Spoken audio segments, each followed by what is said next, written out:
ஒரு பெரிய ஆறு, அதை கடந்து அடுத்த பக்கம் போகணும். இந்த பக்கம் 8 பேர் நின்றுட்டு இருக்கிறாங்க. 8 பேரும் சேர்ந்து ஒரு குழுவா வந்திருக்கிறாங்க. இவங்க எல்லாருமே பண்டிதர்கள், குருமார்கள், அதாவது அறிவாளிகள். இவங்க எல்லாரும் அந்த ஆற்றை கடந்து அடுத்த கரைக்கு போகணும். அப்புறம் அங்க இருந்து பக்கத்துல இருக்கிற ஒரு ஊருக்கு போய் சேரணும். கரை ஓரமா ஒரு படகு கட்டி கிடந்தது. அதுல ஏறி உக்காந்தாங்க. அது மூலமா அடுத்த கரைக்கு போய் சேர்ந்தாங்க. அங்க போய் கரையேறின உடனே அவங்களுக்குள்ள ஒரு விவாதம். அறிவாளிகள் இல்லையா, அதனால ஒருத்தர் சொன்னார், இந்த படகு நமக்கு உதவி செஞ்சிருக்குது. அது செஞ்ச உதவி மூலமா தான் நாம 8 பேரும் இந்த ஆற்றை கடந்து இந்த பக்கம் வந்திருக்கிறோம். இது செஞ்சிருக்கிற உதவிக்கு நாம நன்றி செலுத்தணும், பதில் மரியாதை செய்யணும். அதை எப்படி செய்யறது அப்படின்னார். இன்னொருத்தர் அதுக்கு ஒரு யோசனை சொன்னார். நமக்கு உதவி செஞ்சிருக்கிற இந்த படகுக்கு மரியாதையும் நன்றியும் செலுத்துகிற முறையில அதை நாம எல்லாரும் நம்ம தலைமையில சுமந்துகிட்டு போறதுதான் நியாயம். ஏன்னா நம்ம அது சுமந்தது இல்லையா, அதுக்கு பதிலா நாம அதை சுமக்கணும். அதுதான் சரியான நன்றியா இருக்கும் அப்படின்னார். இதுதான் சரியான யோசனைன்னு எல்லாரும் ஒத்துக்கிட்டாங்க. அவ்வளவுதான். உடனே அந்த படகை தூக்கி தலையில வச்சுக்கிட்டு 8 பேர் நடக்க ஆரம்பிச்சிட்டாங்க. அப்படியே அவங்க போக வேண்டிய கிராமத்துக்கு போய் சேர்ந்தாங்க. அந்த ஊர் மக்களுக்கு இது வேடிக்கையா இருந்தது. ஆச்சரியமா அவங்கள பார்த்தாங்க. ஏங்க, எதுக்காக இப்படி செய்யறீங்க அப்படின்னு கேட்டிருக்கிறாங்க. படகுங்கிறது மனிதர்களை கரை சேர்க்கறதுக்காகத்தானே இருக்குது. நாம அதை எதுக்காக சுமக்கணும்? அதை ஆத்தங்கரையிலேயே விட்டுட்டு வந்திருக்கலாமே அப்படின்னாங்க. இதுக்கு அந்த 8 பேர்ல ஒருத்தர் சொன்னாராம், என்ன இப்படி சொல்றீங்க? உங்களுக்கு நன்றி உணர்வே கிடையாதா? நீங்க நன்றி கெட்டவங்களா இருக்கிறீங்க, நாங்க நன்றி உடையவர்களா இருக்கிறோம். நன்றி உடைமை அப்படின்னா என்னன்னு எங்களுக்கு தெரியும்.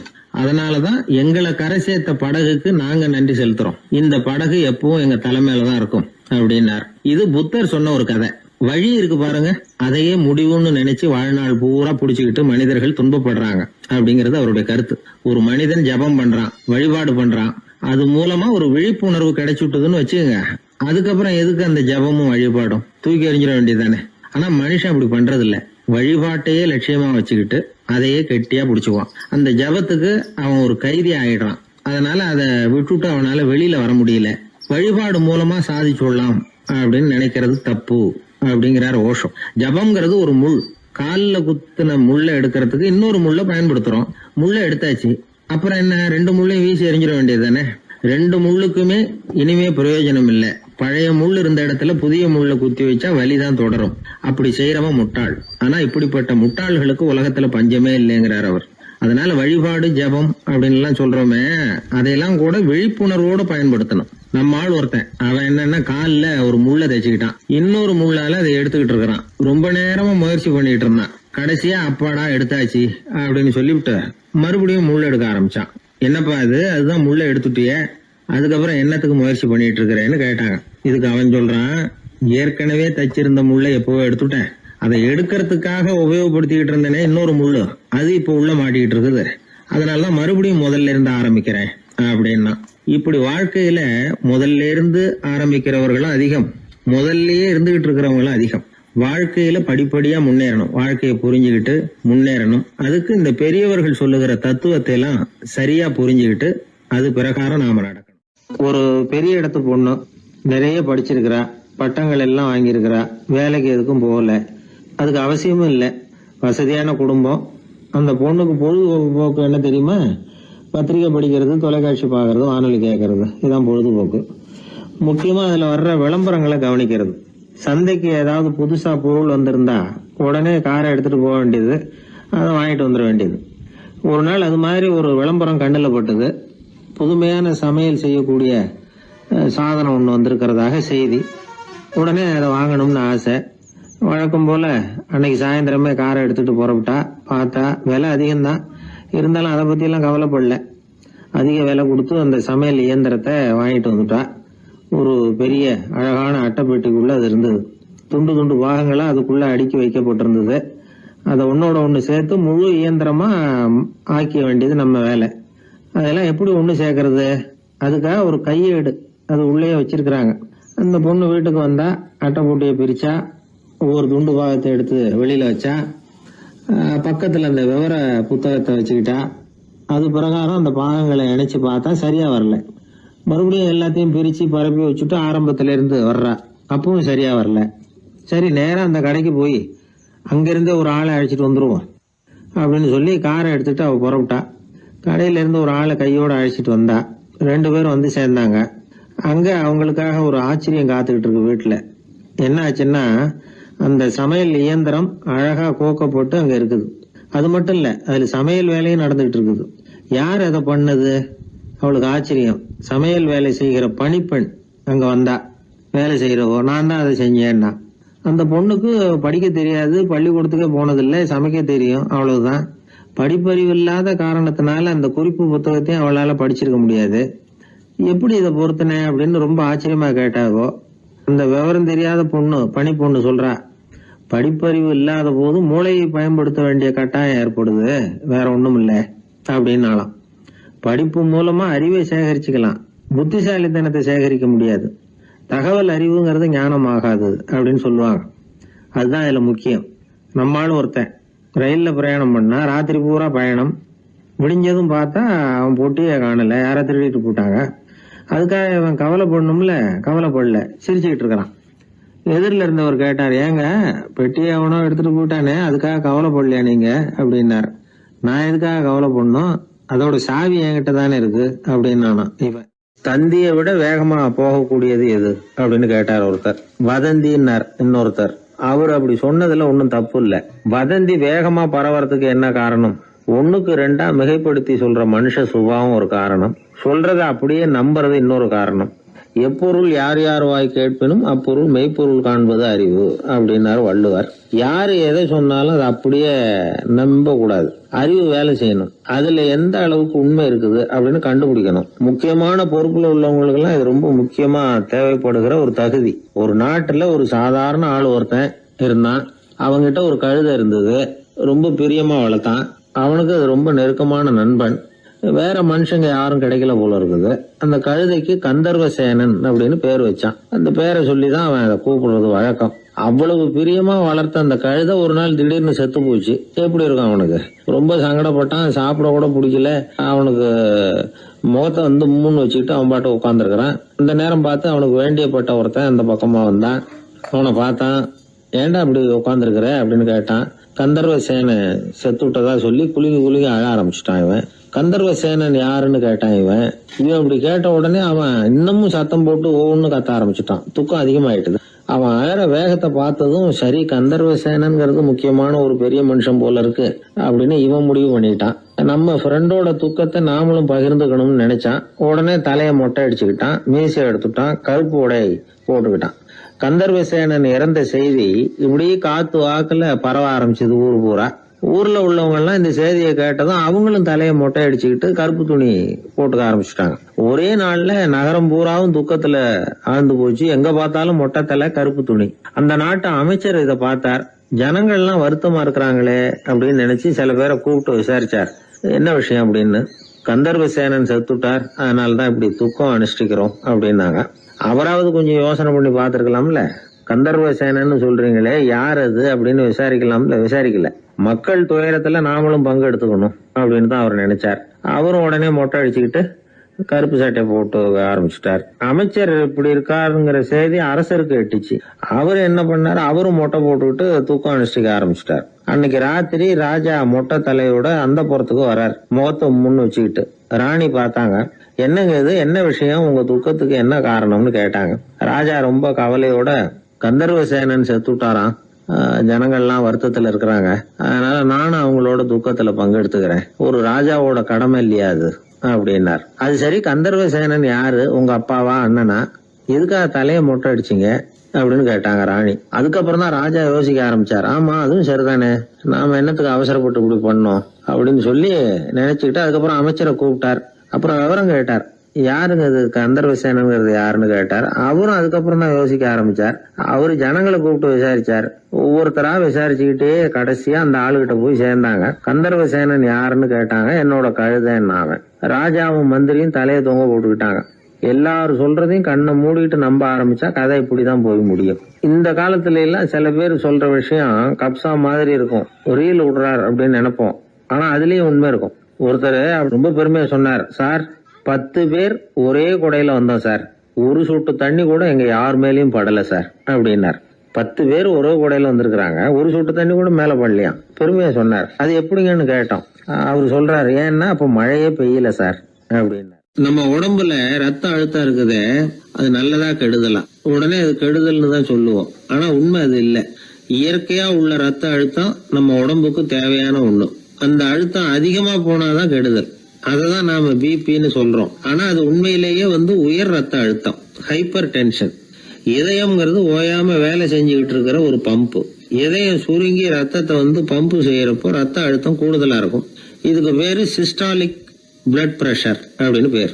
இதயம் விரிந்த நிலைக்கு திரும்புறப்போ ரத்த அழுத்தமும் குறையுது. இதுக்கு பேரு டயஸ்டாலிக் பிளட் பிரஷர் அப்படின்னு பேர்.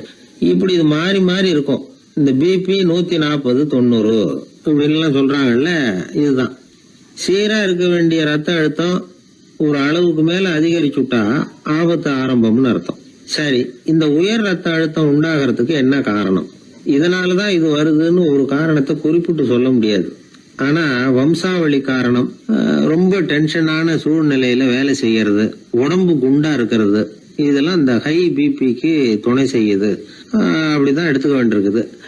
இது கிருமியினால ஏற்படுற வியாதி இல்ல, உடம்புல ஏற்படுற ஒரு பழுது, அவ்வளவுதான். இப்ப 40 வயசுக்கு மேலதான் பொதுவா இது பாதிக்கும். அதெல்லாம் சரி. ஒருத்தருக்கு உயர் ரத்த அழுத்தம் இருக்குது, அதை கட்டுப்படுத்துறதுக்கு வழி ஏதாவது உண்டா அப்படின்னா உண்டு. மருந்து கொடுத்தும் சரி பண்ணலாம். மருந்து இல்லாத சிகிச்சை முறைகளும் இருக்குது. இப்ப மருந்து சாப்பிடுறதுன்னா டாக்டர் கிட்ட போயிடலாம். அதுக்கு இப்ப சுமாரா 30 விதமான மருந்துகள் இருக்குதான். மருந்தோட உடல் கட்டுப்பாடும் மனக்கட்டுப்பாடும் சேர்ந்ததுன்னா ரொம்ப விசேஷம். அது இருக்கட்டும், மருந்து இல்லாம நாம செய்ய வேண்டியது என்ன, அதை தெரிஞ்சுக்குவோம். முதல்ல சீரான உடற்பயிற்சி, வாக்கிங் ரொம்ப நல்லது. மனசை அமைதிப்படுத்துறதுக்கு யோகாசனம், ஆழ்நிலை தியானம், இது மாதிரியான பயிற்சிகள் நல்லது. ஒரு காலத்துல யோகாசனம் பண்ணுங்க, தியானம் பண்ணுங்கன்னு சொன்னா ஒரு மாதிரியா பார்த்தாங்க. இப்ப மருத்துவ நிபுணர்களே அதெல்லாம் ரொம்ப அவசியம்தான் அப்படின்னு சொல்றாங்க. இன்னொரு அதிசய சிகிச்சை முறை இப்போ வழக்கத்துக்கு வந்திருக்குது. பயோ ஃபீட்பேக் அப்படின்னு பேரு. மூளையின் அழுத்த அலைகளை பதிவு பண்ணி அதை மறுபடியும் உடம்புக்குள்ள செலுத்தி இந்த ரத்த அழுத்தத்தை சீராக்கி போடுறாங்க. சில பேருக்கு இந்த ஹை பிபி பார்டர் லைன்ல இருக்கும். அவங்களுக்கெல்லாம் மருந்துகள் அவசியம் இல்லை. வாழ்க்கை முறையில சில மாற்றங்களை பண்ணிக்கிட்டாவே போதும். பிஹேவியரல் மாடிஃபிகேஷன்ஸ் சொல்றாங்க. அது எப்படின்னா, பரபரப்பான வாழ்க்கை முறையை தவிர்க்கணும். புகைப்பிடிக்கிற பழக்கம், மது அருந்தும் பழக்கம், இதெல்லாம் இருந்தா விட்டுடணும். சாப்பாட்டுல உப்பை குறைக்கணும். கொழுப்பு சத்து ஆகாரங்களை குறைச்சிக்கணும். முடிஞ்சா விட்டுடலாம். குடும்பத்துல ஏற்கனவே யாருக்காவது ஹை பிபி இருந்தா சந்ததிகள் ஜாக்கிரதையா இருக்கணும். நடுத்தர வயசை அடைஞ்சவங்க அப்பப்ப அந்த பிபி செக் பண்ணிக்கிறது நல்லது. டாக்டர் சொல்றத நம்மள பல பேர் சரியாவே கேட்கறது இல்லை. அதனாலதான் இடைஞ்சல். ஒரு ஆளு பிபின்னு சொல்லி டாக்டர் கிட்ட போனான். உடம்பு குண்டா இருக்கு, அதை குறைக்கணும், முதல்ல தினமும் உடற்பயிற்சி பண்ணு அப்படின்னாரு. சரின்னு சொல்லிவிட்டு வந்தான், செஞ்சான். கொஞ்ச நாள் கழிச்சு மறுபடியும் டாக்டர் கிட்ட போனான். என்னப்பா எக்ஸசைஸ் பண்ணியா அப்படின்னு கேட்டார். தினமும் பண்ணேன் டாக்டர்னா. என்ன பண்ணேன்னு கேட்டார். முன்னெல்லாம் சிகரெட்டை கடையில வாங்குவேன், இப்ப நான் அப்படி வாங்குறத விட்டுட்டேன். தினமும் நானே என் கையாலேயே உருட்டி தயார் பண்றேன் டாக்டர். இது ஒரு எக்ஸசைஸ் தானே அப்படின்னா. ஒரு தடவை கலைவாணர் NS கிருஷ்ணன் பேராசிரியர் கல்கியை சந்திச்சு பேசிக்கிட்டு இருந்தாராம். கலைவாணர் கல்கியை பார்த்து, எனக்கு கதை எழுத ஆசையா இருக்கு, எப்படி எழுதுறதுன்னு கேட்டாராம். கதை எழுதுறதுக்கு 4 மை வேணும்னாராம் கல்கி. அப்படியா, அப்படின்னா என்னென்ன கலர் மை அப்படின்னு கேட்டிருக்காரு கலைவாணர் சிரிச்சுக்கிட்டே. நான் சொன்னது கலர் மை இல்ல, அது வேற மை. அதாவது கதை எழுதுறதுக்கு தேவைப்படுகிற 4 மை எதுன்னா, 1 திறமை, 2 பேணாமை, 3வது தனிமை, 4வது பொறுமை அப்படின்னாராம். உடனே கலைவாணர், உங்க யோசனை அருமை அப்படின்னாராம். அதுதான் கலைவாணர். பொதுவா எழுத்தாளர்கள் எழுதுற மாதிரி நடந்துக்கிறது இல்ல. ஆனா கலைவாணர் என்ன சொல்லுவாரோ அதே மாதிரி நடந்துக்குவார். எல்லாருக்கும் எல்லாம் கிடைக்கணுங்கிற கருத்தை சினிமா படங்கள்ல வலியுறுத்துவார். அதே மாதிரி நடைமுறை வாழ்க்கையிலேயும் எல்லாருக்கும் எல்லாமும் கொடுப்பார்.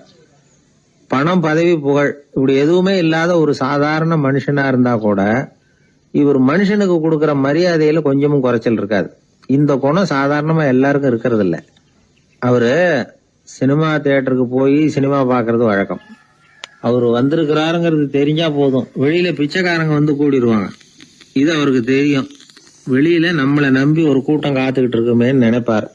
உடனே ஒரு 100 ரூபா நோட்டை கொடுத்து சில்லறையா மாத்திட்டு வர சொல்லுவார். படம் முடிஞ்சு வெளியில வர்றப்போ சில்லறையோட வருவார். எல்லாருக்கிட்டையும் கொடுத்துருவார். ஏன்னா எல்லாரும் தேடிட்டு வருவாங்க அவரை. என்ன எல்லாரும் சௌக்கியமா இருக்கிறீங்களா அப்படின்னு பிரியமா விசாரிப்பார். ஏதோ ரொம்ப நெருங்கின சொந்தக்காரங்களை விசாரிக்கிறது மாதிரி விசாரிப்பாரு. தன்கிட்ட இருக்கிற சில்லறையை எல்லாருக்கும் சமமா பிரிச்சு கொடுத்துட்டு தான் அங்கிருந்து புறப்படுவார். ஒரு நாள் அது மாதிரி புறப்படுற சமயத்துல ஒரு சின்ன பையனுக்கு சில்லறை எதுவும் கிடைக்கல கொடுக்கறதுக்கு. இது கலைவாணருக்கு தெரியாது. கார்ல ஏறி புறப்பட்டு போயிட்டார். அந்த பையன் காரை பிடிச்சிக்கிட்டு பின்னாடியே ஓடியாந்துருக்கிறான். ஐயா, நீங்களே இல்லைன்னு சொன்னா நான் என்ன பண்றது? இன்னைக்கு பட்னி தான், அம்மாவுக்கு வேற உடம்பு சரியில்லை அப்படின்னு கத்திக்கிட்டே ஓடியாந்தானா. கலைவாணர் கவனிச்சுட்டார். உடனே காரை நிறுத்த சொன்னார். இறங்கினார். அந்த சின்ன பையனை கட்டி பிடிச்சிக்கிட்டு என்ன மன்னிச்சுக்கப்பா, நான் கவனிக்காம வந்துட்டேன் அப்படின்னு சொல்லி அழ ஆரம்பிச்சுட்டாராம். இன்னொரு தடவை இதே மாதிரி ஒரு தியேட்டர்ல இருந்து வெளியில வந்திருக்கிறார். ஒரு ஆள் அவர்கிட்ட வந்து நின்றுருக்கார். அவர் கொடுக்கறதுக்கு இவர்கிட்ட பணம் இல்ல. பணம் இல்லையாப்பா அப்படின்னாராம். உங்ககிட்டயே இல்லையா அப்படின்னாராம் அவரு. கலைவாணருக்கு மனசு ரொம்ப சங்கடமா போச்சு. உடனே புறப்பட்டு வீட்டுக்கு போனார். அங்க இங்க தேடி பார்த்து அங்க இருந்த கொஞ்சம் நெஞ்ச சில்லறை எடுத்தார். காரு டிரைவரை கூப்பிட்டார். தியேட்டர் வாசல்ல நின்றுகிட்டு இருந்த ஆசாமியோட அங்க அடையாளங்களை சொன்னார். காரை எடுத்துட்டு போய் அந்த ஆளை கண்டுபிடிச்சு இந்த காசை கொடுத்துட்டு வா அப்படின்னு அனுப்பி வச்சாராம். பிச்சை போடுறதுக்காக காரை அனுப்புனதாக வேற யார பத்தியாவது நீங்க கேள்விப்பட்டிருக்கிறீங்களா? அவர் ஒரு வித்தியாசமான மனிதர், வித்தியாசமான கலைஞர். கலைவாணரோட சகோதரர் கல்யாணம் நடந்தது. அதுல தியாகராஜ பாகவதர் கச்சேரி முடிஞ்ச உடனே அதுல சம்பந்தப்பட்ட கலைஞர்களுக்கெல்லாம் கலைவாணர் பரிசுகள் கொடுக்கிறார். அந்த கச்சேரியில கடம் வாசிச்சவருக்கு மட்டும் மத்த எல்லாருக்கும் கொடுத்ததை விட பெருசா ஒரு வெள்ளி கோப்பையை பரிசா கொடுத்தாராம். மத்தவங்களுக்கு எல்லாம் சின்னதா கொடுத்துட்டு கட வித்துவானுக்கு மட்டும் பெருசா பரிசு கொடுக்குறீங்களே ஏன்னு கேட்டிருக்கிறாங்க. அதுக்கு கலைவாணர் விளக்கம் கொடுத்தாராம். இப்பெல்லாம் ரயில்ல கூட்டம் அதிகங்கிறது உங்களுக்கு எல்லாருக்கும் தெரியும். இந்த வித்வான் இவ்வளவு பெரிய மண்பானைய ரயில்ல ரொம்ப பத்திரமா உடையாம ரொம்ப தூரத்துல இருந்து கொண்டு வந்திருக்கிறாரே, அது என்ன சாமான்யமான காரியமா? அவரோட அந்த சாமர்த்தியத்தை பாராட்டுறதுக்காக தான் அவருக்கு இவ்வளவு பெரிய பரிசு அப்படின்னா. ஒரு மனிதன் கோபப்படும் பொழுது அவனை நல்லா கவனிச்சு பாருங்க. ஏதாவது ஒரு மிருகத்தின் சாயல் அவன் முகத்துல தெரியும். முகம் அழகா இருக்கிறது எப்போ? அவன் புன்னகையோட இருக்கிறப்பதான். கோபமா இருக்கிறப்ப முகம் அழகா இருக்காது. சார் கோபத்துல இருக்கார், இந்த கோபம் குறையறதுக்குள்ள ஒரு போட்டோ எடுத்துருங்க, அழகா இருக்கும் அப்படின்னு யாரும் சொல்றது இல்ல. போட்டோ எடுக்கிறவர் கூட எடுக்கிறதுக்கு முன்னாடி முகத்தை கொஞ்சம் சிரிச்ச மாதிரி வச்சுங்க சார் அப்படின்னு தான் சொல்லுவார். முகத்தை கொஞ்சம் கடுகடுப்பா வச்சுங்க சார், அப்பதான் நல்லா அமையும் அப்படின்னு சொல்லுவாரு. ஒரு உண்மை என்ன தெரியுமா? கோபம் மனசையும் கெடுக்கும், உடம்பையும் கெடுக்கும். கோபப்படுகிறவர்களின் ஆயுள் காலம் குறைகிறது அப்படிங்கிறது விஞ்ஞான உண்மை. சிரிக்கிறவங்க ஆயுள் காலம் அதிகரிக்கிறது அப்படிங்கறதும் விஞ்ஞான உண்மை. கோபப்படுறவங்களை யாரும் விரும்புறதில்ல. கோபப்படுற அப்பா அம்மா கிட்ட பிள்ளைங்க நெருங்காது. கோபப்படுற அதிகாரிகள் கிட்ட ஊழியர்கள் நெருங்க மாட்டாங்க. கோபப்படுற வாத்தியார்கிட்ட பிள்ளைங்க நெருங்குறது இல்ல. அவன் எப்ப பார்த்தாலும் வள்ளு வள்ளுன்னு விழுவான். அதனால எப்போ அவன் பக்கத்திலேயே இருக்கணும்னு ஆசைப்படுறேன் அப்படின்னு ஒருத்தன் சொன்னா அவனை இவன் வேடிக்கை பார்க்க ஆரம்பிச்சுட்டான் அப்படின்னு அர்த்தம். சரி, இந்த கோபம் எதனால வருது? இயலாமையினாலதான் வருதான். இப்ப நீங்க நினைக்கிறத நிறைவேற்றக்கூடிய சாமர்த்தியம் உங்ககிட்ட இல்லைங்கிறப்போ அது கோபமா வெளிப்படுது, அவ்வளவுதான். திறமை உள்ளவன் கோபப்பட வேண்டிய அவசியமே இல்லை. ஒரு உண்மையான கவிஞன் கிட்ட போய் ஒரு கவிதை எழுதி கொடுங்க அப்படின்னு சொன்னா அவன் உடனே எரிச்சல் அடையக்கூடாது. எரிச்சல் வந்தா அது அவனுடைய இயலாமையை காட்டுது. சிற்பி சிலை செதுக்கிறதுக்கு கோபப்படக்கூடாது.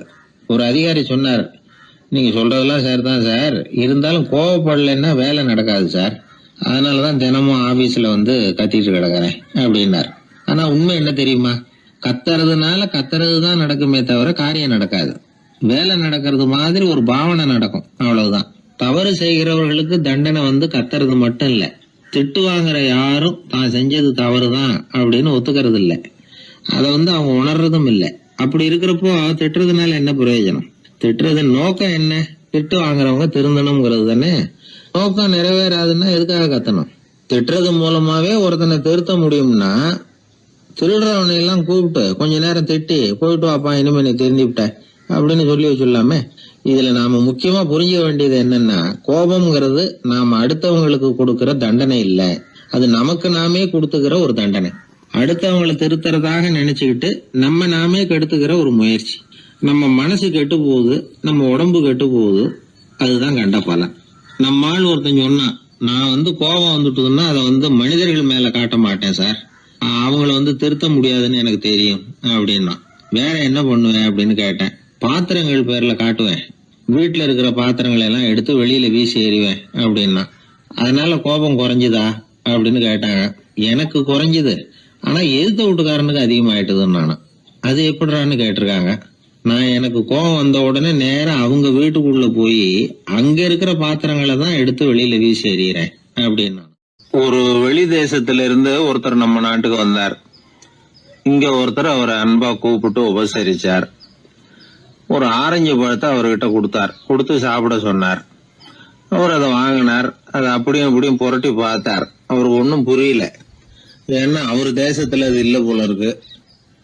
என்ன செய்யறதுன்னு அவருக்கு ஒன்னும் புரியல. அப்படியே கடிச்சு பார்த்தார். கசப்பா இருந்தது. தூக்கி எறிஞ்சுட்டார். அதை ஏன் தூக்கி எறிஞ்சுட்டீங்கன்னு கேட்டார் இவர். கசக்குது, அதை எப்படி சாப்பிடுறது அப்படின்னாரு அவரு. அது அப்படி சாப்பிடக்கூடாது, மேல உள்ள தோலை எடுத்து எரிஞ்சுடணும், இனிப்பான பகுதி உள்ள இருக்குது அப்படின்னு விவரம் சொன்னார் இவர். இப்படி சொன்னவர் ஒரு யோகி. வாழ்வின் வெளிப்பக்கத்திலேயே இருந்துகிட்டு இருந்தா கசப்பான பிரச்சனைகளையே சந்திக்க வேண்டியிருக்கும். உள்பக்கத்துக்கு போகணும், அப்பதான் அங்க இருக்கிற இனிப்பை உணர முடியும் அப்படிங்கிறார் அந்த யோகி. நாமெல்லாம் 2 வகையான வாழ்க்கை வாழறோமா. மேலோட்டமான வெளிப்படையா உள்ள வாழ்வுங்கிறது ஒண்ணு, உள்ளார்ந்த வாழ்வுங்கிறது ஒண்ணு. வாழ்வின் வெளிப்புறம் பிரச்சனைகளும் சவால்களும் நிறைஞ்சது, உள்புறம் அமைதியா இருக்கிறது. இந்த உள்பக்கத்துலதான் மகிழ்ச்சியான வாழ்வுக்கு தேவையான புதையல் இருக்குதான். யாரு கண்டா அந்த புதையலை? ஆழ்நிலை தியானம் எல்லாம் பண்றாங்கல்ல, அது எதுக்காக? அந்த புதையலை கண்டுபிடிக்கிறதுக்கு தான். நாம் அந்த உள்பக்கத்துக்கு போய் அங்க உள்ள ஊக்க சக்தியையும் புத்திசாலித்தனத்தையும் பொறுக்கி எடுத்துக்கிட்டு அன்றாட வாழ்க்கையில அதையெல்லாம் உபயோகப்படுத்தணும். மனசு ஒரு குரங்கு மாதிரி அலையுதுங்கிறோம், அதை கட்டுப்படுத்த முடியலங்கிறோம். மனசு அலையிறது உண்மைதான். தேனி எதுக்காக அலையுது? தேனுக்காக அலையுது. அது மாதிரிதான் மனசும் அலையுது. மகிழ்ச்சி, சாந்தி இதுகளை தேடி அலையுது. மனசை உள்பக்கமா அலைய விடணும். மகிழ்ச்சியான வாழ்வுக்கு என்னென்ன தேவைங்கிறத இந்த யோகி சொல்றார். ஊக்கம், புத்திசாலித்தனம், அமைதி, சாந்தம். இது எல்லாம் நம்ம கிட்ட நமக்குள்ளேயே இருக்குது. அதனாலதான் சொர்க்கம் நமக்குள்ளே இருக்குன்னு சொல்றது. புதையல நமக்குள்ளேயே வச்சுக்கிட்டு அதை தேடி புலம்பிக்கிட்டு இருக்கிறது ரொம்ப வேடிக்கைங்கிறார் அவர். இதெல்லாம் கேட்கறப்போ உங்கள பல பேருக்கு கோபம் கூட வரலாம். என்ன சார் இது, இன்று ஒரு தகவல்ல ஏதாவது உபயோகமா சொல்லுவீங்கன்னு பார்த்தா என்னமோ தத்துவம் எல்லாம் பேசிக்கிட்டு இருக்கிறீங்களேன்னு நினைக்கலாம் நீங்க. இதுவும் உபயோகமான விஷயம்தான். நாம தியானம் அது இதுன்னு எதுவும் பண்ணலன்னா கூட மனசுல அழுத்தமோ இறுக்கமோ இல்லாம எப்பவும் சந்தோஷமா இருக்கிறதுக்கு பழகிக்கிட்டா அதுவே போதும். ஏன்னா மன இறுக்கத்தினாலேயே ஏகப்பட்ட நோய்கள் வருதான். பெருவாரியான உடம்பு கோளாறுகளுக்கு வாழ்க்கையின் விரக்தியாலேயும் தோல்விகளாலேயும் ஏற்படுற மன இறுக்கம்தான் காரணம்ங்கிறது மருத்துவ ஆராய்ச்சி முடிவு. நான் இறுக்கம் இல்லாம இருக்கிறதுக்கு தான் பிரியப்படுறேன், இந்த சமூகம் அதுக்கு இடம் கொடுக்கலையே, என்ன பண்றது அப்படிங்கிறது சில பேரோட கேள்வி. இந்த சமூகத்தை சரி செய்ய வேண்டியது நாம தான். நம்மளை சரி பண்ணிக்க வேண்டியது நாம தான். நான் சரியா இருக்கிறேன், சமூகம் சரியில்லைன்னு அதை ஒதுக்கி பிரயோஜனம் இல்லை. ஒரு குடும்பஸ்தர், அவர் மனசுல எப்பவும் டென்ஷன். அவர் டென்ஷன் இல்லாம இருக்கிறதுக்கு பழகிக்கிட்டார். அதுக்கப்புறமா அவர் சொல்லுவார், நான் ஒன்னும் ஆழ்நிலை தியானம்லாம் பண்ணல, இருந்தாலும் என் மனசு எப்பவும் அமைதியா தான் இருக்குது. இவ்வளவுக்கும் எங்க வீட்டுல தினமும் என் சம்சாரத்துக்கும் எங்க அம்மாவுக்கும் சண்டை நடந்துகிட்டே தான் இருக்கும் அப்படிம்பார். அது சரிங்க, உங்க அம்மா ஒரு பக்கம், உங்க மனைவி ஒரு பக்கம், அவங்க 2 பேரும் சண்டை போடுறப்போ நீங்க எந்த பக்கம் இருப்பீங்க அப்படின்னு கேட்டார் ஒருத்தர். அந்த சமயம் நான் வீட்டுக்கு வெளிப்பக்கம் இருப்பேன் அப்படின்னார் அவர். அங்க ஒரு முனிவர் இருந்தார்.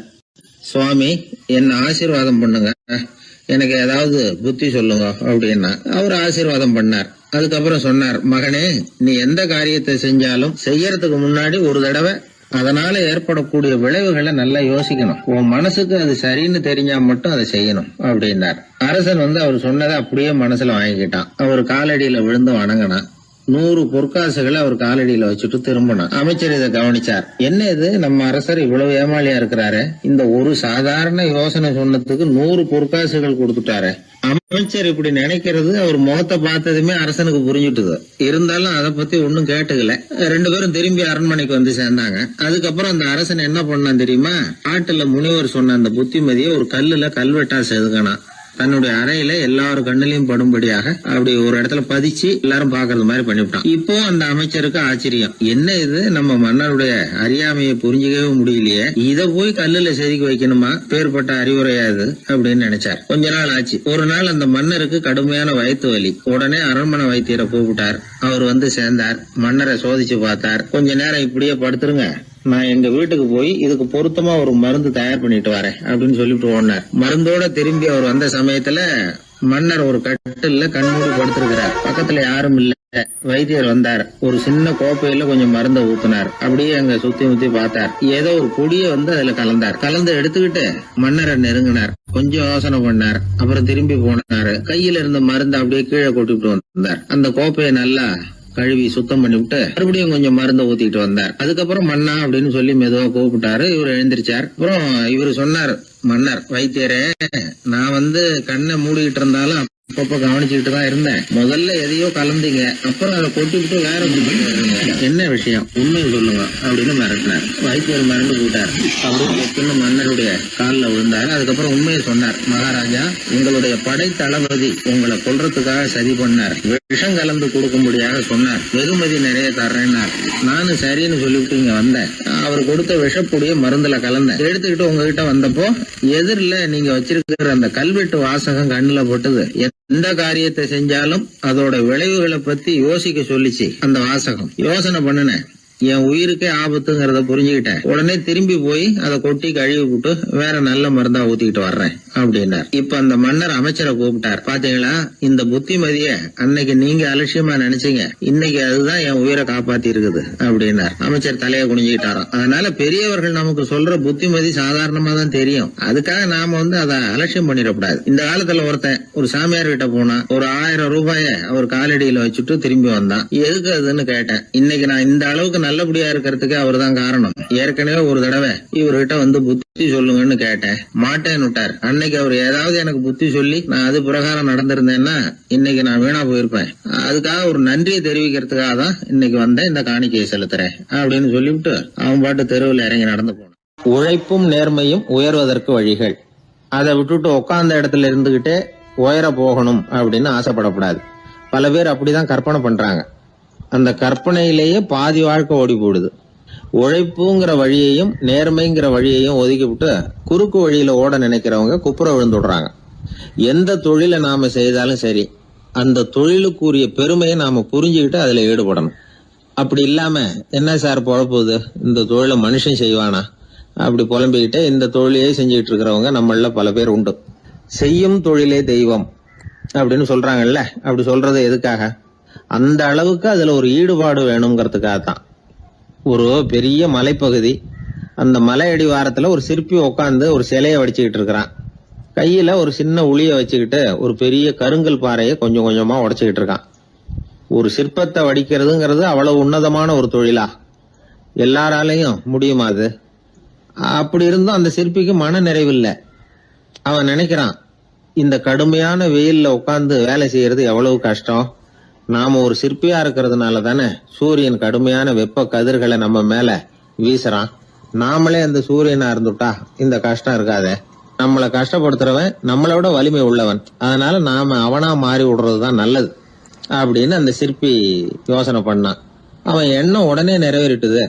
இயற்கைங்கிற மாபெரும் சக்தி அவனை ஒரு சூரியனா மாத்தி விட்டுது. சிற்பி இப்போ ஒரு சூரியனா மாறினான். இனிமே இந்த உலகத்துல நம்மளை விட வலிமை உள்ளவன் வேற யாரும் கிடையாது அப்படின்னு நினைக்க ஆரம்பிச்சுட்டான். அவனுக்கு மகிழ்ச்சியா இருந்தது. அந்த மகிழ்ச்சி அதிக நேரம் நீடிக்கல.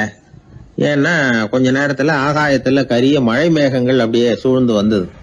சூழ்ந்து வந்த மேகங்கள் சூரியனை மறைக்க ஆரம்பிச்சது. இப்போ சூரியனா இருந்த அந்த சிற்பி நினைச்சு பாக்குறான், என்ன இது, என்னையே இந்த மேகம் மூடி மறைக்குதுன்னா அது என்னை விட பெரிய ஆளாதான் இருக்கணும். அதனால இனிமே நாம சூரியனா இருக்கக்கூடாது, நாம மேகமா தான் இருக்கணும், அதுதான் கௌரவம் அப்படின்னு நினைக்க ஆரம்பிச்சிட்டான். இப்பவும் பாருங்க, இயற்கை அவனுடைய ஆசையை நிறைவேற்றி வச்சது. சூரியனா இருந்த சிற்பி மேகமா மாறினான். வான வீதியில அப்படி உல்லாசமா வர ஆரம்பிச்சான். அந்த உல்லாசமும் அதிக நேரம் நீடிக்கல. எதிரில பார்த்தா பிரம்மாண்டமான மலைகள் வழியை அடைச்சிட்டு நிக்குது. வேகமா வந்த மேகம் மலையில மோதிக்கிட்டுது. அந்த மலையை தாண்டி அப்பால செல்ல முடியல. இப்போ அந்த மேகம் நினைக்குது, நாம எந்த தடையும் இல்லாம அந்தரத்துல மிதந்து வர்றோம். நம்மையே போக விடாம தடுக்குதுன்னா அந்த மலைக்கு எப்பேற்பட்ட வலிமை இருக்கணும். இனிமேல நாம மேகமா இருந்து பிரயோஜனம் இல்ல, இருந்தா மலையா இருக்கணும், அதுதான் பெருமை அப்படின்னு நினைக்க ஆரம்பிச்சான். இப்பவும் பாருங்க, இயற்கை அவனுடைய ஆசையை நிறைவேற்றி வச்சது. மேகமா இருந்த சிற்பி மலையா மாறினான். பெரிய மலை பூமிக்கும் வானத்துக்குமா நின்றுகிட்டு இருக்கு. இனிமே நமக்கு எந்த கவலையும் இல்லை அப்படின்னு நினைச்சது அந்த மலை. இப்படி நினைச்சுக்கிட்டு இருந்த வேளையில அந்த மலையோட காலடியில அடிவாரத்துல ஏதோ சத்தம் கேட்டது. என்ன சத்தம் இது அப்படின்னு சொல்லி அந்த மலை மெதுவா குனிஞ்சு பார்த்துதான்.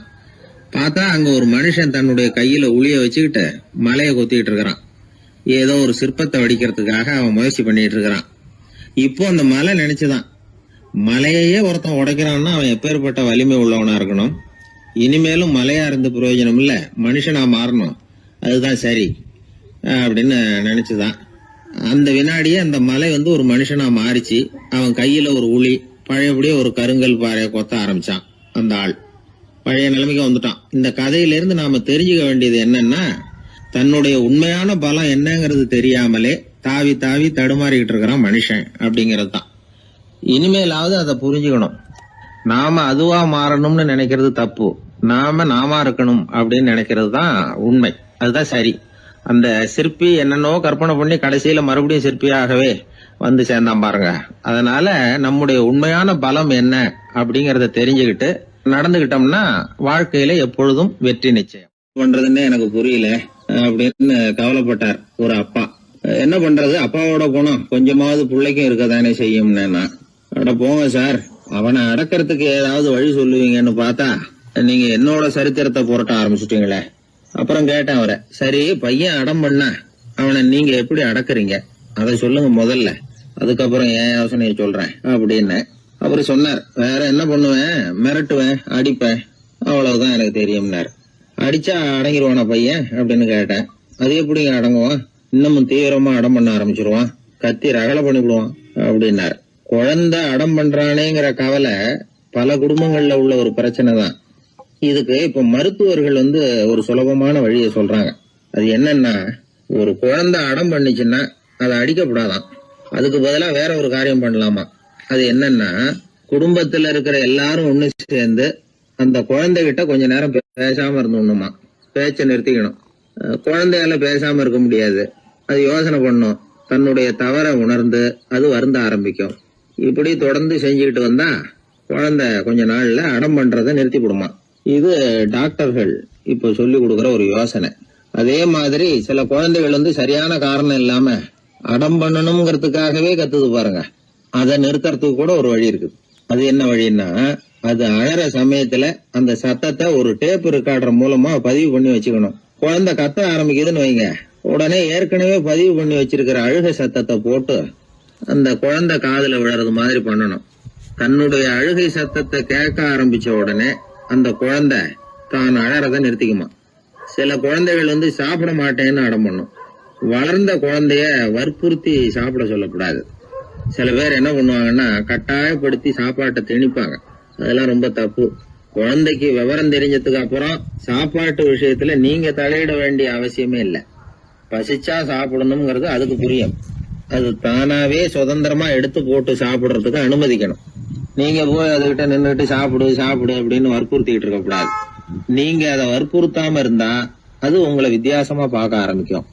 உண்மையிலேயே பசி இருந்ததுன்னா தனக்கு எவ்வளவு தேவையோ அவ்வளவு எடுத்து போட்டுக்கிட்டு அந்த குழந்தை சாப்பிட்டுக்கும், எந்த பிரச்சனையும் இருக்காது. ஆக இது மாதிரியான சில நுட்பங்களை நாம மனசுல வச்சுக்கணும். அப்படி வச்சுக்கிட்டோம்னா வீட்டுல குழந்தைகளால எந்த பிரச்சனையும் இருக்காது. இந்த காலத்து பையன் ஒருத்தன், அவன் ரொம்ப கவலையோட வந்தான். என்னப்பா விஷயம்னு விசாரிச்சேன். எங்க அப்பா என்கிட்ட 1 மாசம் உன் கூட பேச மாட்டேன் போ அப்படின்னு சபதம் போட்டுட்டாருன்னா, அதுக்காகவா இப்படி கவலைப்படுறேன்னு கேட்டேன். இல்லைங்க, அந்த 1 மாச கெடு இன்னையோட முடியுது, அதுக்காக கவலைப்படுறேன் அப்படின்னா. ஒரு பெரிய சிந்தனையாளர் இருந்தார். அவர் ரஷ்யாவில் இருந்தார். நிறைய புத்தகங்கள் எழுதியிருக்கிறார். அவர் பேரு ஓஸ்பென்ஸ்கி. உலகின் மிகச்சிறந்த 3 புத்தகங்கள்ல ஒண்ணு இவர் எழுதியிருக்கிறார் அப்படின்னு கூட சொல்றது உண்டு. அப்பேற்பட்ட எழுத்தாளர். அந்த காலத்துல குருஜீஃப் அப்படின்னு சொல்லி ஒரு பெரியவர் இருந்தார். ரொம்ப எளிமையான வாழ்க்கை வாழ்ந்துகிட்டு இருந்தவர். இவரை தேடி அந்த எழுத்தாளர் வந்தார். ஐயா, உங்ககிட்ட சில கேள்விகள் கேட்டு விளக்கம் பெறலாம்னு வந்திருக்கிறேன்னார். உடனே அந்த பெரியவர் என்ன செஞ்சார் தெரியுமா? ஒரு வெற்று காகிதத்தை எடுத்தார், அவர்கிட்ட கொடுத்தார். இந்தாங்க, இதை வச்சுக்கங்க, நாம 2 பேரும் பேசுறதுக்கு முந்தி நீங்க ஒரு காரியம் பண்ணணும்னார். என்ன செய்யணும் சொல்லுங்கன்னார் அவரு. இந்த காகிதத்துல உங்களுக்கு தெரிஞ்சதெல்லாம் என்ன, தெரியாததெல்லாம் என்ன அப்படிங்கிற பட்டியலை எழுதிட்டு வாங்க. அதுக்கு பிறகு உங்களுக்கு தெரியாத விஷயங்களை பத்தி நாம 2 பேரும் உரையாடலாம். ஏன்னா உங்களுக்கு தெரிஞ்சதை பத்தி நாம பேசி பிரயோஜனம் இல்லை, தெரியாததை பத்தி பேசினாதான் உங்களுக்கு அது உபயோகமா இருக்கும் அப்படின்னார். இவர் இப்படி சொன்னது அந்த எழுத்தாளருக்கு கொஞ்சம் தர்ம சங்கடமா இருந்தது. நாம எப்பேற்பட்ட சிந்தனையாளர், நம்மள போய் இவர் இப்படி எழுத சொல்றாரு அப்படின்னு நினைச்சாரு.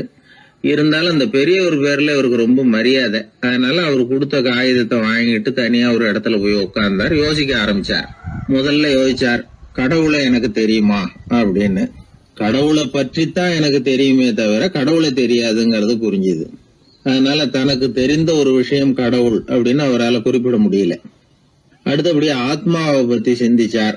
ஆத்மாவை பற்றித்தான் நமக்கு தெரியுமே தவிர ஆத்மா நமக்கு தெரிஞ்ச விஷயமா இருக்கல அப்படிங்கறது புரிஞ்சுது. அதனால ஆத்மாவையும் தெரிஞ்ச பட்டியல்ல சேர்க்க முடியல. இப்படி ஒவ்வொன்னா அவர் யோசிக்க யோசிக்க எதுவுமே நமக்கு தெரியலங்கிறது அவருக்கு தெளிவாச்சு. நேரம் எழுந்திரிச்சு அந்த பெரியவர்கிட்ட போனார். ஐயா, உங்களை சந்திக்கிற வரைக்கும் எவ்வளவோ விஷயங்கள் எனக்கு தெரிஞ்சிருக்கிறதாக நினைச்சேன். ஆனா உங்ககிட்ட நிறைய கேள்விகள் கேட்கணுங்கிற ஆர்வத்தோட தான் வந்தேன். ஆனா நீங்க கேட்ட ஒரு கேள்விக்கு விடை காண முயன்ற போது எனக்கு எதுவுமே தெரியலங்கிறத புரிஞ்சுக்கிட்டேன் அப்படின்னார். அப்படின்னா உலக புகழ்பெற்ற இவ்வளவு புத்தகங்களை உங்களால எப்படி எழுத முடிஞ்சதுன்னு கேட்டார்.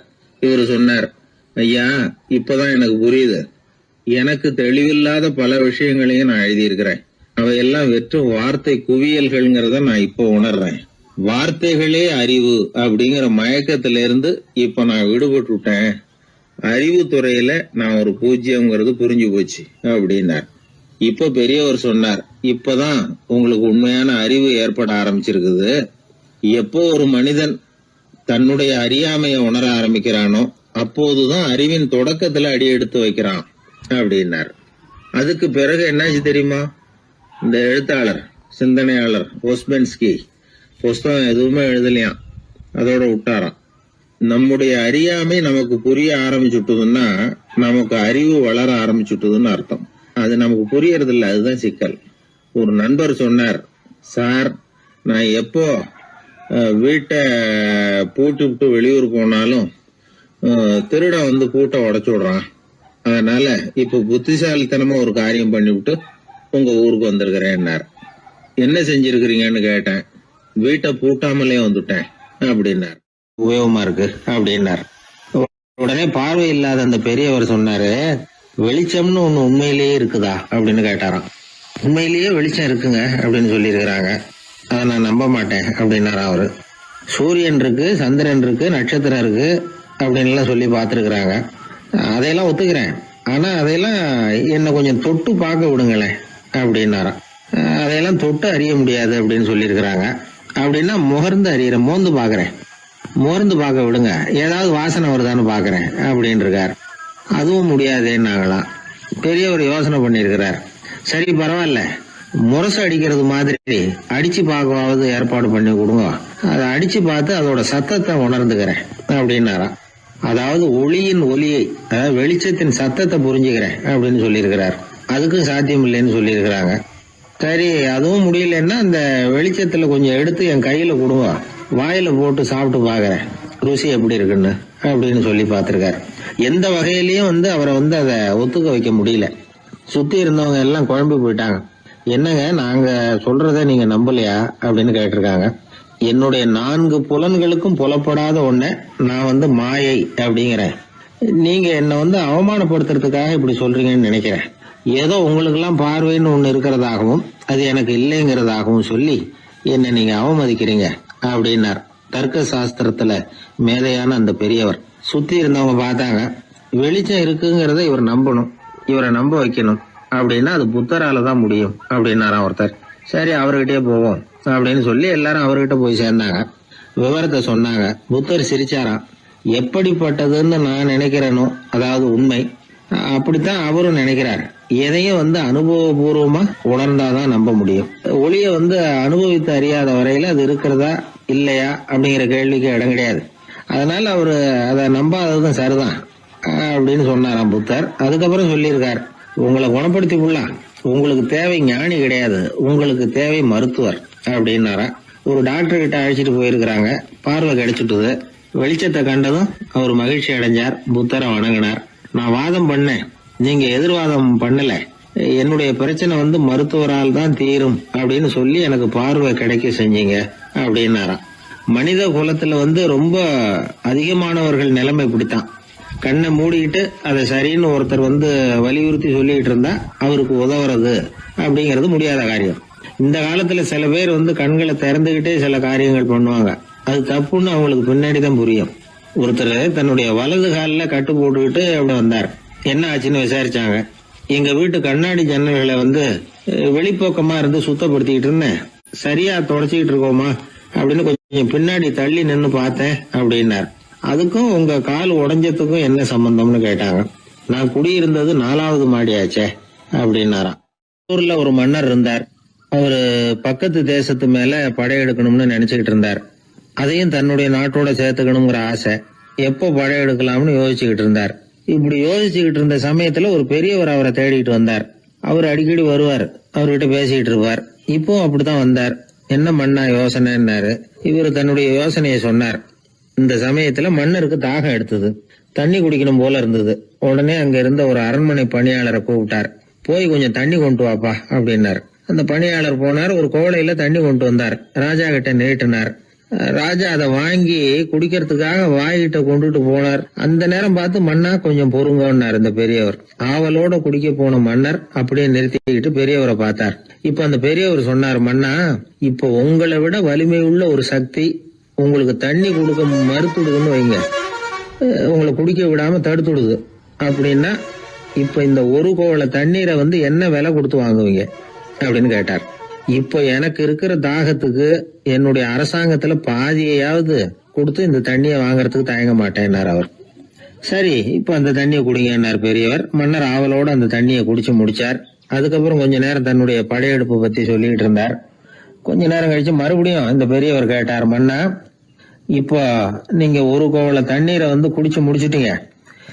இப்ப அந்த தண்ணீர் உங்க உடம்பு விட்டு வெளியில வரக்கூடிய பாதை அடப்பட்டு போச்சு அப்படின்னு வச்சுங்க, அதை வெளியேற்றுவதற்காக நீங்க எவ்வளவு செலவழிப்பீங்க அப்படின்னு கேட்டார்.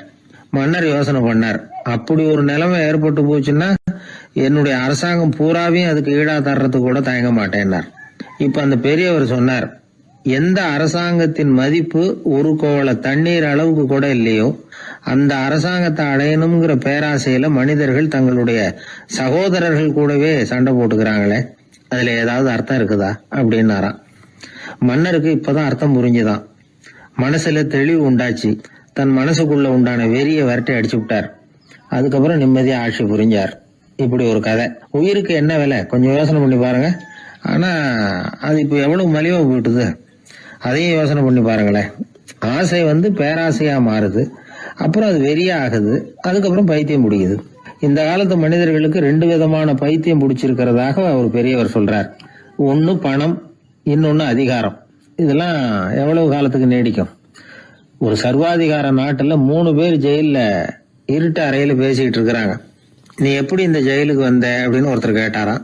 இந்த நாட்டு ராஜாவை ஆதரிச்சு நான் பிரச்சாரம் பண்ணினேன், அதனால கூட்டத்துல தகராறு வந்துட்டுது, கலவரமா போச்சு, அதுக்கு நான் தான் காரணம்னு அரெஸ்ட் பண்ணி இங்க கொண்டாந்து போட்டாங்க அப்படின்னாரா அவரும். சரி நீ எப்படி இங்க வந்த அப்படின்னு இன்னொருத்தரை பார்த்து கேட்டிருக்காரு. நான் இந்த நாட்டு ராஜாவை எதிர்த்து பிரச்சாரம் பண்ணேன், அதனால கலவரம், அரெஸ்ட் பண்ணி கொண்டாந்து போட்டாங்கன்னார். சரிப்பா நீ எப்படி அங்க வந்த அப்படின்னு 3வது ஆளை பார்த்து இவங்க கேட்டாங்களாம். இதுக்கு அந்த ஆள் மெதுவா வெளிச்சத்துக்கு நான் தான் இந்த நாட்டு ராஜா அப்படின்னா. சில பேருக்கு தொட்டதெல்லாம் வெற்றியா முடியும், சில பேருக்கு தொட்டதெல்லாம் தோல்வியா முடியும். இதுல உள்ள ரகசியம் என்ன? அதை தெரிஞ்சுக்கணும்னா இந்த கதையை கேளுங்க.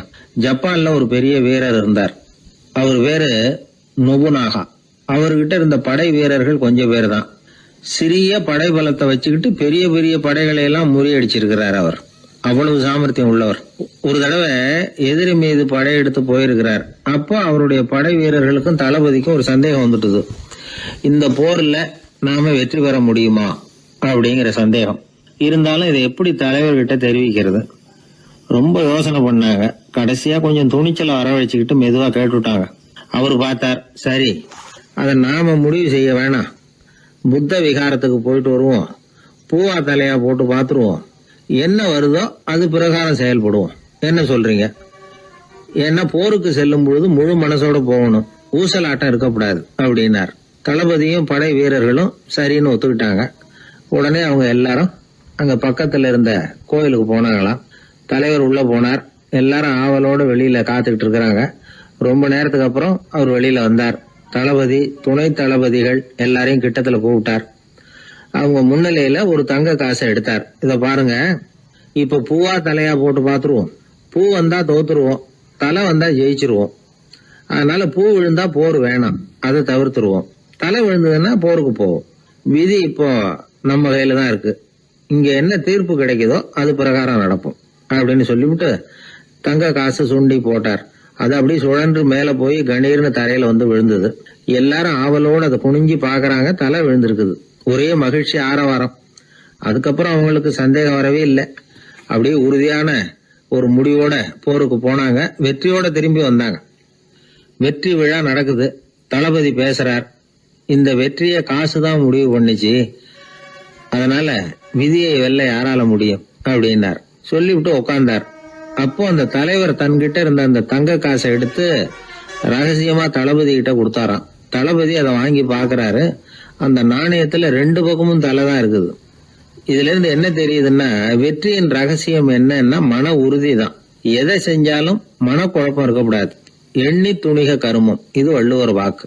பரீட்சை ரிசல்ட் வர்ற சமயம் ஒரு பையன் ஒரு காசை சுண்டி போட்டு தலையா பூவா பாத்துக்கிட்டு இருந்தான். என்னப்பா பாஸா ஃபெயிலா பாக்குறியா அப்படின்னு கேட்டாங்க. பரீட்சை ரிசல்ட்டை பொறுத்த வரைக்கும் எனக்கு சந்தேகம் இல்லை சார் அப்படின்னா.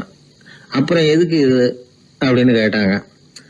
ரிசல்ட் வந்த பிறகு எங்க அப்பா என்னை திட்டுறதோட விட்டுருவாரா இல்ல அடிப்பாரா அப்படிங்கறத தெரிஞ்சுக்கிறதுக்காக இது அப்படின்னு. ஒரே ஒரு ஊர்ல ஒரு ராஜா இருந்தார். அவரு ஒரு வித்தியாசமான ராஜா. எந்த வகையில வித்தியாசமானவர்னு கேட்டா, மக்கள் கிட்ட வரி வசூல் பண்றதுல கொஞ்சம் வித்தியாசமானவர். மற்ற மன்னர்கள் மாதிரி ஒரு நேரடியா வரி வசூல் பண்றது இல்ல, கொஞ்சம் மறைமுகமா அதை பண்ணுவார். அது எப்படின்னா, ஒவ்வொரு குடிமக்களுக்கும் மாசம் ஒரு மரக்கால் நெல்லு மக்கள் கொடுக்கறது இல்ல, ராஜா மக்களுக்கு கொடுப்பார். ஒரு மரக்கால் நெல்ல, அதாவது அரண்மனையில இருந்து ஒவ்வொரு வீட்டுக்கும் நெல் வந்து சேர்ந்துரும். அந்த ஒரு மரக்கால் நெல்ல இவங்க வாங்கிட்டு அதுக்கு பதிலா ஒரு மரக்கால் அரிசியை ராஜாவுக்கு திருப்பி கொடுக்கணும். இதுதான் அந்த ஊர் வழக்கம். ராஜா வந்து ஜனங்களுக்கு நெல்லை கொடுத்துட்டு அதுக்கு பதிலா அதே அளவு அரிசியா திருப்பி வாங்கிக்குவார். இதை தவிர வரி ஏதும் வசூல் பண்றது இல்ல. இப்படி ஒரு ராஜா. இது மேம்போக்கா பாக்குறதுக்கு ஏதோ சாதாரணமா தெரிஞ்சாலும் குடிமக்கள் ரொம்பவும் கஷ்டப்பட்டாங்க. ராஜா கொடுக்கற நெல்லையும் அரிசியாக்கணும், அதோட இன்னும் ஒரு பாதி அரிசியை இவங்க சேர்த்தும் கொடுத்தாகணும். மக்கள் வந்து ராஜாவை திட்ட ஆரம்பிச்சுட்டாங்க. இந்த ராஜா எப்ப சாவார் அப்படின்னு எதிர்பார்க்க ஆரம்பிச்சுட்டாங்க.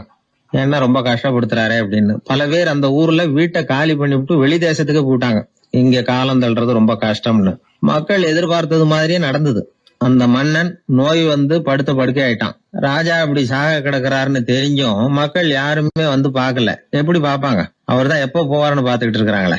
என்ன ஏன் யாருமே வந்து பார்க்க மாட்டேங்கிறாங்க நம்ம குடிமக்கள்ல அப்படின்னு மந்திரி கிட்ட கேட்டார் ராஜா. நம்ம ஊர்ல மக்கள் எங்க இருக்காங்க பாக்குறதுக்குன்னாரு அவரு. ஏன் என்னாச்சு அவங்களுக்குன்னு கேட்டார். அமைச்சர் அப்பதான் அரசனுக்கு அவன் பண்ணின தவற வந்து சுட்டி காட்டினார். மக்களுக்கு இழைத்த கொடுமையை எடுத்து சொல்லி புரிய வச்சார். அதுக்கப்புறம் தான் மன்னருக்கு ஞானோதயம் வந்தது. செய்த பாவங்களை எண்ணி வருத்தப்பட்டான். மெதுவா அமைச்சர் பக்கம் திரும்பி, எங்க என் புள்ளன்னு கேட்டான். அவர் எங்கேயாவது ஊர் சுத்திக்கிட்டு இருப்பார், சூதாட்ட விடுதிகள்ல கிடப்பார் அப்படின்னாரு அமைச்சர். அவன் எங்க இருந்தாலும் உடனே அழைச்சிட்டு வாங்கன்னு உத்தரவு போட்டார் ராஜா. அடுத்த நாளே இளவரசனை கொண்டாந்து நிறுத்தினாங்க. தந்தையே, என்ன செய்யணும்னா சொல்லுங்க அப்படின்னு கேட்டான் இளவரசன். அவர் சொன்னார், மகனே, மக்களுக்கு வந்து நான் பொல்லாதவன் ஆயிட்டேன், அவங்கெல்லாம் என்ன நல்லவன்னு சொல்லணும். அப்படி அவங்கள சொல்ல வைக்க வேண்டியது உன்னோட பொறுப்புன்னார். தந்தையே, நீங்க வந்து கவலைப்படாதீங்க, உங்களை ரொம்ப ரொம்ப நல்லவர்னு மக்கள் சொல்லும்படியாக நான் செய்யறேன் அப்படின்னா பையன். அதுக்கப்புறம் கொஞ்ச நாள்ல பையன் பட்டத்துக்கு வந்தான். அவன் என்ன பண்ணான், வரி வசூல் பண்ற முறையில ஒரு மாற்றத்தை உண்டு பண்ணான். என்ன மாற்றம் பண்ணனான்னா, ஒவ்வொரு வீட்டுக்கும் ஒரு மரக்கால் உமிய கொடுக்கறது, அதுக்கு பதிலா ஒரு மரக்கால் அரிசியை வாங்கிக்கிறது. அப்பா என்ன பண்ணாரு, நெல்லை கொடுத்துட்டு அரிசியா வாங்கினார். இவன் மகன் உமிய கொடுத்துட்டு அரிசியா வாங்கினான். கொஞ்ச காலம் ஆச்சு. ஒரு நாள் மந்திரியை கூப்பிட்டு கேட்டான், அமைச்சரே, நம்ம ஊர் மக்கள் என்ன பேசிக்கிறாங்க அப்படின்னு. உங்க அப்பா ரொம்ப நல்லவன்னு பேசிக்கிறாங்க அப்படின்னாரு அமைச்சர். எப்படி இருக்கு பாருங்க, இவன் பண்ற கொடுமையில அப்பன் ரொம்ப நல்லவன் ஆயிட்டான். அதாவது இளவரசனை விட பழைய மன்னரே ரொம்ப நல்லவர், ரொம்ப பாதி கஷ்டம் தான் இது முழு கஷ்டம்ங்கிறது மாதிரி ஆயிட்டுது. எப்படியோ அப்பாவுக்கு கொடுத்த வாக்க புள்ள காப்பாத்தி விட்டான். அதாவது மன்னர் ரொம்ப நல்லவர்னு சொல்ல வைக்கிறேன்னு தானே சொன்னான், அதே மாதிரி சொல்ல வச்சுட்டான். இந்த காலத்துல இது மாதிரி அப்பாவுக்கு உதவுற பிள்ளைகள் உண்டு. ஒரு பிள்ளையாண்டான்னு சொன்னான், நான் எங்க அப்பாவுக்கு ரொம்ப ரொம்ப உதவியா இருக்கிறேன் அப்படின்னா. அப்படியா, உங்க அப்பாவுக்கு ரொம்ப உதவியா இருக்கிறியா அப்படின்னா, உங்க அப்பா என்ன செஞ்சிட்டு இருக்காருன்னு கேட்டேன். சும்மாதான் இருக்கிறார் அப்படின்னா அவன். சும்மா இருக்கிறதுக்கு இவன் உதவியா இருக்கிறானா? இப்படி இருக்கிறாங்க. அதாவது நல்லவன் அப்படின்னு பேர் வாங்குறது ரொம்ப கஷ்டம். அத எந்த வகையில வாங்கணும்னு முடிவு பண்றதுதான் முக்கியம். அதனால வாழ்க்கையில நாம மன்னரா இருந்தாலும் சரி, சாதாரண மக்களா இருந்தாலும் சரி, நல்லவன் அப்படிங்கிற பேர் வாங்குறது ரொம்ப முக்கியம். அப்படி நல்லவன்கிற பேர் வாங்கிட்டா வாழ்க்கை ரொம்ப சுலபமா அமையும். ஒரு சீடன் வெளியூர் புறப்படுறதுக்கு தயாரா இருந்தான். ரொம்ப தூரம் போக போறான். திரும்பி வர நாளாகும். புறப்படுறதுக்கான ஆயத்த வேலைகள்ல ஈடுபட்டு இருந்தான். அந்த சமயம் பார்த்து இன்னொரு சீடன் அவங்கிட்ட வந்தான். நம்ம குரு உன்னை அழைச்சிட்டு வர சொன்னார், வா அப்படின்னு கூப்பிட்டான். இவன் உடனே புறப்பட்டு போனான். குருநாதரை பார்த்தான். அவர் காலில் விழுந்து வணங்கினான். வணங்கிவிட்டு எழுந்திரிச்சான். அவ்வளவுதான். குரு ஏதாவது உபதேசம் பண்ணுவாருன்னு எதிர்பார்த்தான். ஆனா நடந்தது என்ன தெரியுமா? குரு அவனுக்கு ஓங்கி ஒரு அடி கொடுத்தார். எதிர்பாராம இந்த அடியை வாங்கினதும் அந்த சீடன் அதிர்ந்து போயிட்டான். பக்கத்துல இருந்த மற்ற சீடர்களும் திகைச்சு போய் நின்னுட்டாங்க. அடி வாங்கின சீடனுக்கு மனசுக்குள்ள குழப்பம். நாம என்ன தப்பு பண்ணணும், புறப்படுற நேரத்துல இப்படி குரு கிட்ட அடி வாங்குற மாதிரி ஆயிட்டுதே அப்படின்னு நினைச்சு மனசுக்குள்ள ரொம்ப வேதனைப்பட்டான். கொஞ்சம் துணிச்சலை வரவழைச்சுக்கிட்டு குருநாதர்கிட்டயே கேட்டுட்டான், சுவாமி, நான் என்ன தப்பு பண்ணினேன்? என்ன இப்படி அடிச்சுட்டீங்களே, ஒரு வார்த்தை கூட உங்களை எதிர்த்து நான் பேசினது இல்லையே, இவ்வளவு காலமா உங்க விருப்பத்துக்கு விரோதமா ஒரு காரியம் கூட நான் செஞ்சது இல்லையே, வந்ததும் வராததுமா ஒண்ணுமே சொல்லாம என்ன அடிச்சுட்டீங்களே, குருவே, நான் செஞ்ச குற்றம் தான் என்ன அப்படின்னு கண்ணீரோட பரிதாபமா கேட்டானா அந்த சீடன். ஆனா அந்த குரு முகத்துல கொஞ்சம் கூட கோபம் இல்லை. அவர் சிரிச்சுக்கிட்டே நின்னுகிட்டு இருந்தாராம். அதுக்கப்புறம் சொன்னாராம், என்னுடைய அருமை சீடனே, நீ ஒரு தவறும் பண்ணல. நான் உன்னை அடிச்சது நீ ஏதோ தப்பு பண்ணிவிட்டேங்கிறதுக்காக இல்ல. நீண்ட பயணம் போக போறேன், ஞாபகமா ஏதாவது கொடுத்து அனுப்ப வேணாமா? நீ ஞானம் பெற்ற பிறகுதான் திரும்பி வரப்போறேங்கிறது எனக்கு தெரியும். அதுக்கு பிறகு உன்னை அடிக்க முடியுமா? அதனால இப்ப கிடைச்சிருக்கிற இந்த வாய்ப்பை பயன்படுத்திக்கிட்டேன். அப்போதைக்கு இப்பவே அடிச்சுட்டேன், அவ்வளவுதான், வேற ஒண்ணும் இல்லை அப்படின்னாராம். குரு சிரிச்சுக்கிட்டே இப்படி சொல்றார். இருந்தாலும் இதுவும் ஒரு உபதேசம் தான். அதிர்ச்சிகளால விழிப்படைய வைக்கிறதும் ஒரு வழிதான். இது ஜென் வழி. பெரும்பாலும் அதிர்ச்சியின் மூலமாகவே ஞான தரிசனத்தை அருள்கிறவர்கள் தான் ஜென் குருமார்கள். நம்ம தியானம் தான் ஜென். இந்தியாவிலிருந்து சீனாவுக்கு போய் கொஞ்சம் பேர் மாறி வளம் பெற்று ஜப்பான்ல ஜென் ஆகி வளர்ந்துருக்குது, அவ்வளவுதான். ஜென்கிறது தியானம். எதை நினைச்சும் தியானிக்கிறது இல்ல, எல்லாத்திலையும் தியானம் இருக்கிறதா சொல்லுது ஜென். பேசுறது, இருக்கிறது, நடக்கிறது, சாப்பிடுறது, சிரிக்கிறது, தூங்குறது, தொழில் செய்யறது அல்லது சும்மா இருக்கிறது எல்லாமே தியானம் தான். ஜென்கிறது ஒரு சுய தரிசனம். தன்னைத்தானே அடையாளம் கண்டுகொள்கிறது தான் அது. இல்லாத எதையும் தேடி கண்டுபிடிக்கிறது இல்ல. சென் மார்க்கத்தை பத்தி ஓஷோ என்ன சொல்றாரு தெரியுமா? காணாமல் போன தன்னுடைய மூக்கு கண்ணாடி தன்னுடைய மூக்கின் மேல் இருப்பதை கண்டுகொள்வது போன்றது சென் அப்படிங்கிறார். நம்மால் ஒருத்தர் இன்னொருத்தர் முகத்தை ரொம்ப நேரமா உத்து பார்த்துக்கிட்டு இருந்தார். என்ன பாக்குறீங்கன்னாரு அவரு. நீங்க போட்டிருக்கீங்களே மூக்கு கண்ணாடி, அதை தான் பாக்குறேன்னாரு இவரு. நீங்க அப்படி பாக்குறதுக்கு விசேஷ காரணம் ஏதாவது உண்டான்னு கேட்டார் இவர். உண்டுன்னார். என்னன்னு கேட்டார். நேத்திக்கு காணாம போன என்னோட மூக்கு கண்ணாடி அது அப்படின்னாராம் இவர். ஒரு ஊர்ல ஒரு குரு இருந்தார். ஒரு நாள் அவரை தேடிட்டு ஒருத்தன் வந்தான். உனக்கு என்ன வேணும்னு கேட்டார் குரு. எனக்கு ஞான தெளிவு வேணும், அதுக்கு உங்க உபதேசம் எனக்கு தேவைன்னா. உபதேசம் வேணும்னா அதை பெற்றுக்கொள்ளுகிற அளவுக்கு தகுதி உள்ளவனா உன்னை தயார்படுத்திக்கணுமேன்னார். அதுக்கு நான் என்ன செய்யணும் சொல்லுங்கன்னா, முதல்ல நீ செய்ய வேண்டியது என்னன்னா, உங்ககிட்ட இருக்கிற எல்லா கெட்ட குணங்களையும் விட்டுட்டு 1 வருஷம் கழிச்சு வா, அப்புறம் பார்க்கலான்னார். அவ்வளவுதானே, சரின்னு சொல்லிவிட்டு அவன் போயிட்டான். ஒரு வருஷம் கழிச்சு வந்தான். அவன் அங்க வந்து சேர்ந்த சமயத்துல அந்த ஆசிரமத்தின் மண் தரைய ஒரு வேலைக்காரன் பெருக்கி சுத்தம் பண்ணிட்டு இருக்கிறான். அந்த மண் தரையிலிருந்து எழுந்த புழுதி அதிகமா இருந்தது. அது காத்துல கலந்தது. சீடனையே மறைக்கிற அளவுக்கு ஆயிட்டுது. ஒரே புழுதி மயம். சீடனுக்கு கோபம் வந்துட்டுது. அந்த வேலைக்காரனை அடிக்கிறதுக்காக கைய வாங்கிட்டு போனான். அவன் ஓடி போய் குரு கிட்ட சொல்லிவிட்டான், குருவே, உங்க உத்தரவுப்படிதான் நான் தரையை சுத்தம் பண்ணேன். ஆனா அந்த ஆளு என்ன அடிக்க வர்றான் அப்படின்னா. குரு பார்த்தார். அந்த சீடனை கூப்பிட்டார். இத பாருப்பா, உன்னுடைய எண்ணங்கள்ல பாம்பு புகுந்துட்டுது. அதையெல்லாம் விரட்டி அடிச்சு விட்டு ஒரு வருஷம் கழிச்சு வா, அதுக்கப்புறம் பாக்கலான்னுட்டார். சீடன் யோசனை பண்ணான். சரின்னு சொல்லிட்டு போயிட்டான். ஒரு வருஷம் கழிச்சு மறுபடியும் வந்தான். இப்போ அவன் வர்ற சமயத்துல அந்த வேலைக்காரன் என்ன பண்ணான் தெரியுமா? குரு கட்டளைப்படி தரையை பெருக்கினான். அப்புறம் அந்த புழுதியை எடுத்து வேணும்னே அந்த சீடன் மேல தூவனான். அவ்வளவுதான். சீடனுக்கு மகாகோவம் வந்துட்டுது. அந்த வேலைக்காரனை பிடிச்சி கண்ணாமண்ணான்னு திட்டிவிட்டான். வேலைக்காரன் குரு கிட்ட ஓடனான். ஐயா, அந்த ஆளு வாய்க்கு வந்தபடி எல்லாம் திட்டுறான் அப்படின்னா. குரு பார்த்தார். ஓ அப்படியா? அப்படின்னா இந்த தடவை பாம்புகள் கிடையாது. இப்போ அவன் இதயத்துக்குள்ள நுழைஞ்சிருக்கிறது நாய். அதை விரட்டி அடிச்சு விட்டு இன்னும் ஒரு வருஷம் கழிச்சு அவனை வர சொல், அப்புறம் பார்க்கலாம் அப்படின்னு சொல்லி அனுப்பி வச்சுட்டார். சீடன் திரும்பி போயிட்டான். ஒரு வருஷம் கழிச்சு மறுபடியும் வந்தான். இப்ப அவன் வர்றப்போ என்ன செய்யணுங்கிறத அந்த வேலைக்காரங்கிட்ட குரு ஏற்கனவே சொல்லி வச்சிருக்கிறார். அது பிரகாரமே அவன் பண்ணனான். அவன் என்ன செஞ்சான் தெரியுமா? கூட்டி பெருக்கணும் புழுதியை எல்லாம் ஒரு வாளி தண்ணியில போட்டு நல்லா கலக்கி அந்த சீடன் தலையில ஊத்தினான். இவ்வளவு செஞ்சும் இந்த தடவை அவனுக்கு கோபமே வரல. அதுக்கு பதிலா அவனை பார்த்து நன்றின்னா. எதுக்கு நன்றி தெரியுமா? எதையும் சகிச்சுக்கிட்டு அமைதியா இருக்கும் குணத்தை கற்றுக்கொள்வதற்கு உதவியா இருந்ததுக்காக அந்த வேலைக்காரனுக்கு நன்றி. இத கேள்விப்பட்ட உடனே அந்த குரு ஓடி வந்தார். இவனை கட்டி பிடிச்சுக்கிட்டார். இனிமே நான் உனக்கு உபதேசம் பண்ணலாம், அதுக்கான தகுதி உனக்கு வந்துட்டுதுன்னார். இதுல இருந்து என்ன தெரியுது? ஒருத்தர்கிட்ட உபதேசம் வாங்கணும்னா கூட அதுக்குன்னு ஒரு தகுதி நமக்கு தேவைப்படுது. சகிப்புத்தன்மை ஒவ்வொரு மனிதனுக்கும் தேவைதான்.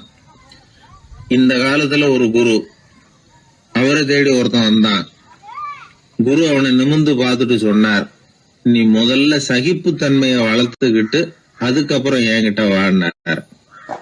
இவன் அவரை நிமிர்ந்து பார்த்துட்டு சொன்னான், குருவே, நான் உங்ககிட்ட வந்திருக்கிறதே சகிப்புத்தன்மைய வளர்த்துக்கிறதுக்காகத்தானே அப்படின்னு. மனுநீதி சோழன் வரலாறு நமக்கு தெரியும். அது மாதிரி நீதி தவறாத ஆட்சியாளர்கள் பல பேர் இருந்திருக்கிறாங்க இந்த உலகத்துல. ஹசரத் உமர் பின் கத்தாப் அப்படின்னு ஒருத்தர், இஸ்லாத்தின் 2வது கலீஃபா இவர். அவருடைய ஆட்சி காலத்துல நடந்த ஒரு நிகழ்ச்சி. இந்த மன்னருக்கு ஒரு மகன், அவர் பேரு அபு ஷஹ்மா. அந்த மிசர் நாட்டு கவர்னர் அமர் பின் நாஸ், அந்த மன்னருடைய மகன் கவர்னர் அவர்களுடைய கவனிப்புல இருந்தார். அந்த சமயத்துல ஒரு நாள் அவர் மதுபானா இருந்தனர். கவர்னருக்கு தெரிஞ்சு போச்சு. அவருக்கு தர்ம சங்கடமா போயிட்டுது. தவறு செஞ்சது மன்னருடைய மகன். கவர்னர் யோசனை பண்ணார். அவர் மெதுவா தன்னுடைய வீட்டுக்கு அழைச்சிட்டு வந்தார். அதிகமா அவரை கஷ்டப்படுத்தாம ஒரு சின்ன தண்டனை கொடுத்து பிரச்சனையை தீர்த்துட்டார். ஏதோ பேருக்கு ஒரு தண்டனை, அவ்வளவுதான். இது நடந்து கொஞ்ச நாள் கழிச்சு மன்னருக்கு இந்த விஷயம் தெரிஞ்சு போச்சு. தன்னுடைய மகன்கிறதுனால கவர்னர் லேசான தண்டனையோட விட்டுட்டார் அப்படிங்கறத புரிஞ்சுக்கிட்டார். உடனே கவர்னருக்கு தகவல் அனுப்பினார். அமர் பின் ஆஸ் அவர்களே, என்னுடைய மகன் மதுபானம் அருந்தி இருக்கிறான். அது உங்களுக்கு தெரிஞ்ச உடனே தண்டனை கொடுத்திருக்கிறீங்க. கலீஃபாவின் மகன்கிற காரணத்தினால குறைவான தண்டனையை கொடுத்ததாக கேள்விப்படுறேன். இது ஷரியத்தின்படி மாபெரும் குற்றம். உங்களுடைய நடத்தையும் மன்னிக்க கூடியதல்ல. இந்த கடிதம் கண்ட உடனே மகன் அபு ஷஹ்மாவை மதீனாவுக்கு அனுப்பி வைக்க வேண்டியது அப்படின்னு கடிதம் எழுதினார். அதை பார்த்தார் கவர்னர். உடனே கலீஃபாவின் மகனை மதீனாவுக்கு அனுப்பி வச்சார். மன்னர் முன்னாடி நீதி விசாரணை நடக்குது. தன்னுடைய மகனுக்கு சவுக்கடி வழங்கும்படியா உத்தரவிடுறார் ஹசரத் உமர் பின் கத்தாப். தண்டனை நிறைவேற்றப்பட்டது. கூடியிருந்தவர்கள்லாம் ஐயா கொஞ்சம் கருணை காட்டுங்க அப்படின்னு சொல்லி மன்னர் கிட்ட வேண்டிக்கிட்டாங்களாம். இந்த வேண்டுகோளை மன்னர் ஏத்துக்கல. நீதியின் முன்னால் தந்தை மகன் அன்பு நேசம் உறவு இந்த முறைகளை எல்லாம் கவனிக்க முடியாது. குற்றம் செஞ்சவர் தண்டிக்கப்பட வேண்டியவர், அவர் யாரா இருந்தாலும் சரி அப்படின்னாராம். எல்லா ஆட்சியாளர்களுமே கவனிக்க வேண்டிய ஒரு செய்தி இது. அவர் ஒரு நாள் தன்னுடைய அரசாங்க கணக்கு வழக்குகளை பார்த்துட்டு இருக்கிறார். அந்த சமயத்துல அவரை பார்க்க ஒரு பெரிய மனிதர் வந்தார். இவர் தன்னுடைய சொந்த வேலை காரணமா வந்திருக்கிறார் சொன்னார் அப்படிங்கறத அவர் புரிஞ்சுக்கிட்டார். உடனே அது வரைக்கும் எரிஞ்சுகிட்டு இருந்த விளக்க அணைச்சுட்டு இன்னொரு விளக்க ஏத்தி வச்சுக்கிட்டாராம். இந்த செயலுக்கு என்ன காரணம்னு கேட்டிருக்கிறார் வந்தவர். இதுக்கு அவரு சொன்னார், ஐயா நீங்க வந்த போது இங்க எரிஞ்சுகிட்டு இருந்தது அரசாங்க விளக்கு, இப்ப எரியறது சொந்த விளக்கு. சொந்த விஷயங்களை பேசுறப்போ அரசாங்க பணத்தை செலவு பண்ணக்கூடாது, அதனாலதான் விளக்க மாத்தினேன் அப்படின்னாராம். இப்படிலாம் பல பேர் இந்த உலகத்துல இருந்திருக்கிறாங்க. ஆனா இப்ப எல்லாம் பல பேர் அப்படி இருக்கிறது இல்ல. ஒருத்தர் அப்படிதான் அரசாங்க விஷயங்களை பார்த்துக்கிட்டு உட்கார்ந்து இருக்கிறார். அந்த சமயத்துல ஒரு பெரிய தொழில் அதிபர் அவரை பார்க்க வந்திருக்கிறார். இவரு சடார்னு எழுந்திருச்சு எரிஞ்சுகிட்டு இருந்த விளக்க அணைச்சுட்டார். எங்கும் ஒரே இருட்டு. ஏன் விளக்க அணைச்சுட்டீங்கன்னு கேட்டிருக்கிறார் வந்தவர். இங்க நடக்கிறது மத்தவங்க கண்ணுல பற்றக்கூடாது அப்படிங்கறதுக்காக தான் விளக்க அணைச்சேன். நீங்க கொண்டு வந்திருக்கிறத அப்படி ஒரு ஓரமா வச்சுட்டு போடுங்க, அதுக்கப்புறமா விளக்க போட்டு நான் எடுத்துக்கிறேன் அப்படின்னாராம் இவர். ஒரு குழந்தை அம்மா கிட்ட போச்சு, அம்மா என்ன தூக்கிக்க. உடனே அந்த அம்மா அந்த குழந்தைய தூக்கி இடுப்புல வச்சுக்கிறாங்க. எந்த பக்கம் வச்சுக்கிறாங்க? இடது பக்கம். பொதுவா குழந்தைய தூக்குறவங்க யாரும் வலது பக்கம் இடுப்புல வச்சுக்கிறது இல்ல. விவரம் தெரியாத சில ஆம்பளைகளை அப்படி தூக்கி வச்சுக்கிட்டு அலையிறது உண்டு. ரொம்ப காலமாவே குழந்தைகளை இடுப்புல இடது பக்கமா வச்சிருக்கிற பழக்கம் தான் இருந்து வந்திருக்குது. இதுக்கு ஆய்வாளர்கள் என்ன காரணம் சொல்றாங்க தெரியுமா? அப்படி இருந்தாதான் குழந்தை சொல்றத, குழந்தை நினைக்கிறத தாயினால நல்லா உணர முடியுதாம். இடது பகுதி ஆட்சி பண்றது, குறிப்பா காதின் தலைமையாக இருக்கிறது வலது பக்கம் தான். அதனால தாய் குழந்தைக்கு பதில் சொல்லவோ, அது என்ன கேக்குதுங்கிறத சீக்கிரமா புரிஞ்சுக்கிட்டு நடந்துக்கவோ அதுதான் சௌரியம் அப்படின்னு ஆய்வாளர்கள் இதுக்கு காரணம் சொல்றாங்க. இதனால என்ன ஆகுதான், தாய்க்கும் குழந்தைக்கும் நெருக்கம் அதிகமாகுதான், குழந்தைக்கும் பாதுகாப்பு அதிகமா. அது மட்டும் இல்ல, ஒரு தாய் தன்னுடைய குழந்தைய இடுப்புல சுமக்கிறதுனால அவள் நினைக்கிறத, அவளோட இதய துடிப்ப குழந்தை உணர்தான். 9 மாதத்துக்கு அதிகமா இருந்த இடம் இல்லையா, அதனால அவளை பத்தி நல்லா அறிந்து கொள்ளுகிற வாய்ப்பும் குழந்தைக்கு கிடைக்குது. நம்ம முன்னோர்கள் ரொம்ப காலத்துக்கு முன்னாடியே வலது கையை பார்க்க ஆரம்பிச்சிட்டாங்களாம். அவங்க பயன்படுத்திய கல் ஆயுதங்கள்லாம் வலது பக்கமா தான் தீட்டப்பட்டிருக்குது. அதுல இருந்து நமக்கு என்ன தெரியுதுன்னா, வலது கையை தான் உபயோகப்படுத்தி இருக்கிறாங்கிறது தெரியுது. இப்படி எல்லாம் இருந்தா கூட இன்னைக்கு நம்மள 10ல் ஒருத்தருக்கு ஒரு பழக்கம் உண்டு, அது இடது கை பழக்கம். ஆனாலும் 2 கைகளும் ஒற்றுமையா இருக்கிறதுக்கு தான் ரொம்பவும் முயற்சி பண்ணுதான். இப்போ வலது கை பழக்கம் உள்ளவங்க பேசுறதுக்கு, எழுதுறதுக்கு செயல்படுத்துற தலைமையகம் தலையின் பின்புறம் பிடரியில் இருக்குது. இடது கை பழக்கம் உள்ளவங்களுக்கு மூளையில 2 பக்கங்கள்லயும் தலைமையகம் இருக்குது. இது விஞ்ஞானிகள் சொல்றது. எத்தனையோ மேதைகள் இடது கை பழக்கம் உள்ளவங்களா இருந்திருக்கிறாங்க. அமெரிக்க மேதை பெஞ்சமின் பிராங்க்லின், இத்தாலிய ஓவியர் லியோனார்டோ டாவின்சி, இப்படி நிறைய பேர் இருந்திருக்கிறாங்க, இப்பவும் இருக்கிறாங்க. காலங்காலமா இயல்பாவே இடது கை பழக்கம் இருந்து வந்திருக்குது. அப்படி இருக்கிறப்போ வலது கை எப்போ இடது கைய வென்றது, ஜெயிச்சது அப்படிங்கிற விவரம் இன்னமும் யாருக்குமே புரியல, ஆய்வாளர்களுக்கும் புரியல. அவங்களும் யோசிச்சுக்கிட்டு இருக்கிறாங்க. உலகம் இடது பக்கமா தான் சுத்துது. வானத்துல இருக்கிற வெள்ளி வீதி, அப்புறம் அணுவுல இருக்கிற துணுக்குகள், உடம்புல இருக்கிற அமினோ அமிலம், இப்படி எல்லாமே இடதுபுறமா தான் இயங்கிட்டு இருக்குது. இவ்வளவு செய்திகள் இடது கைக்கு ஆதரவா இருக்கிறப்போ அது எப்படி வலது கை கிட்ட ஏமாந்தது அப்படிங்கிற ரகசியம் இன்னமும் யாருக்கும் தெரியலையா. இது சம்பந்தமா ஆராய்ச்சி பண்றவங்களுக்கு இது இன்னமும் ஒரு பிரச்சனையா தான் இருக்குதாம். இப்படி இடது கை ஒதுங்கிட்டதுனால இப்பெல்லாம் வலது கைக்கு தான் மரியாதை அதிகமா போச்சு. ஒரு ஆசாமி இடது கையில கட்டு போட்டுட்டு வந்தானா, கையில என்னப்பா கட்டுன்னு விசாரிச்சிருக்கிறார் ஒருத்தர். ஒரு இயந்திரத்தை பிரிச்சு ரிப்பேர் பார்த்துக்கிட்டு இருந்தேன், மறுபடியும் அதை ஓட விட்டு பாக்குறப்போ இடது கை விரல் மாட்டிக்கிட்டது, அதுதான் கட்டு அப்படின்னு இருக்கான். நல்ல வேளை வலது கை மாட்டியிருந்தா உன்னால சாப்பிட கூட கஷ்டமா போயிருக்குமே என்னார் அவர். இதுக்கு அவன் சொன்னானா, முதல்ல வலது கை தாங்க மாட்டிக்க இருந்தது, நான் தான் உடனே புத்திசாலித்தனமா அதை இழுத்துக்கிட்டு இடது கையை கொடுத்தேன் அப்படின்னு இருக்கான். இவன் எப்பேற்பட்ட புத்திசாலி பாருங்க.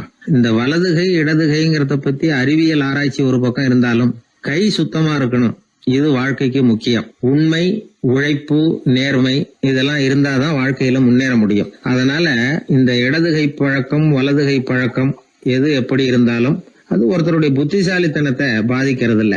அதனால வாழ்க்கையில முன்னேறதுக்கு இது ஒரு இடைஞ்சலா இருக்கிறது இல்ல. நாம நம்ம உடம்பையும் புரிஞ்சுக்குவோம், மனசையும் புரிஞ்சுக்குவோம்.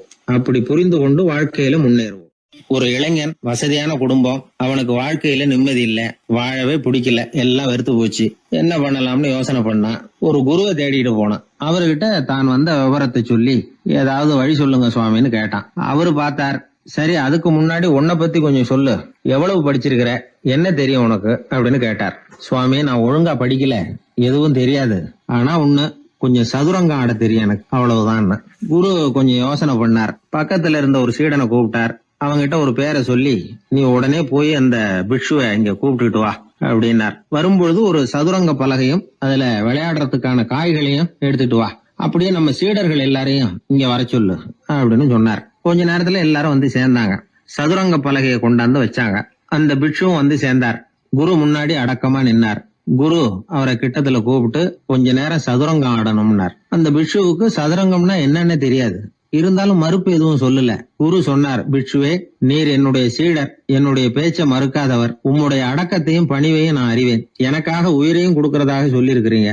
இப்போ அதுக்கான வாய்ப்பு வந்திருக்குது. நீங்க இந்த இளைஞனோட சதுரங்கம் ஆடணும். தோத்து போனா இந்த வாளால தலையை சீவி விடுவேன். ஆனா இறந்தால் உமக்கு சொர்க்கம் நிச்சயம். நீங்கள் வெற்றி பெற்றுட்டா தோற்று போன இந்த இளைஞனின் தலையை சீவி விடுவேன். சரி, இப்போ நீங்க ஆட ஆரம்பிக்கலாம்னார். ஆட்டம் ஆரம்பமாச்சு. அந்த பிட்சு முகத்துல சலனமே இல்ல. சாவை பத்தி கவலைப்பட்டதாவே தெரியல. எதுவும் புரியலன்னாலும் குருவின் கட்டளைங்கிறதுனால ஏதோ ஒரு காயை நகர்த்திட்டு இருந்தார். சுத்தி இருந்த சீடர்கள் முகத்துல திகில், பயம், பாவம், நம்ம பிட்சு நிலைமை இப்படி ஆயிட்டுதே அப்படிங்கிற கவலை. குரு கையில பெரிய வாள் பளபளப்பா தயாரா இருக்குது. பிட்சு காயை நகர்த்துறது ஆரம்பத்திலேயே ஆச்சரியமா தெரிஞ்சாலும் அவருக்கு சதுரங்கம் பத்தி எதுவுமே தெரியாதுங்கிறது இளைஞனுக்கு புரிஞ்சு போச்சு. அவனுக்கு உற்சாகம் வந்துட்டது. சுறுசுறுப்பா காய்களை நகர்த்த ஆரம்பிச்சான். பிட்சு கொஞ்சம் கொஞ்சமா தோத்துக்கிட்டே வந்தார். சுத்தி இருக்கிற சீடர்கள் முகத்துல சொல்ல முடியாத வேதனை.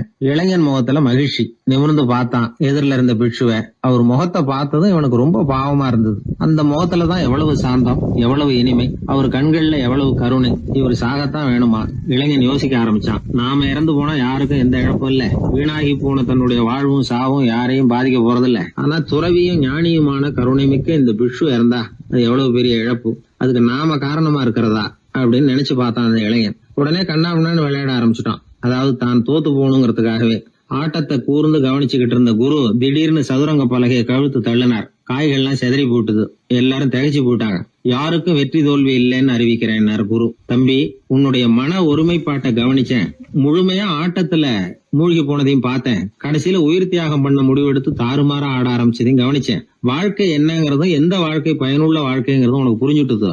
இப்ப இங்க அதை நீ கத்துக்கிட்ட. உன்னுடைய மனம் பக்குவ நிலை அடைஞ்சுட்டுது.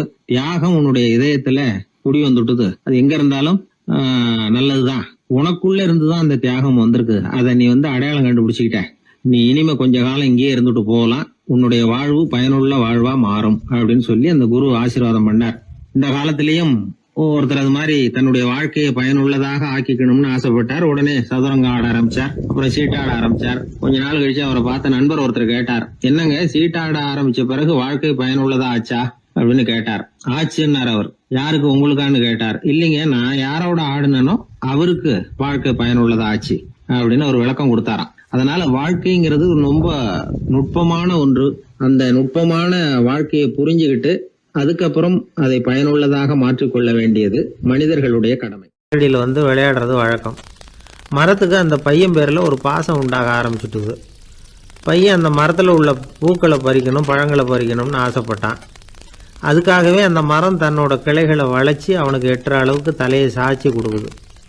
பையன் பூக்களை பறிக்கிறான். மரம் சந்தோஷப்படுது.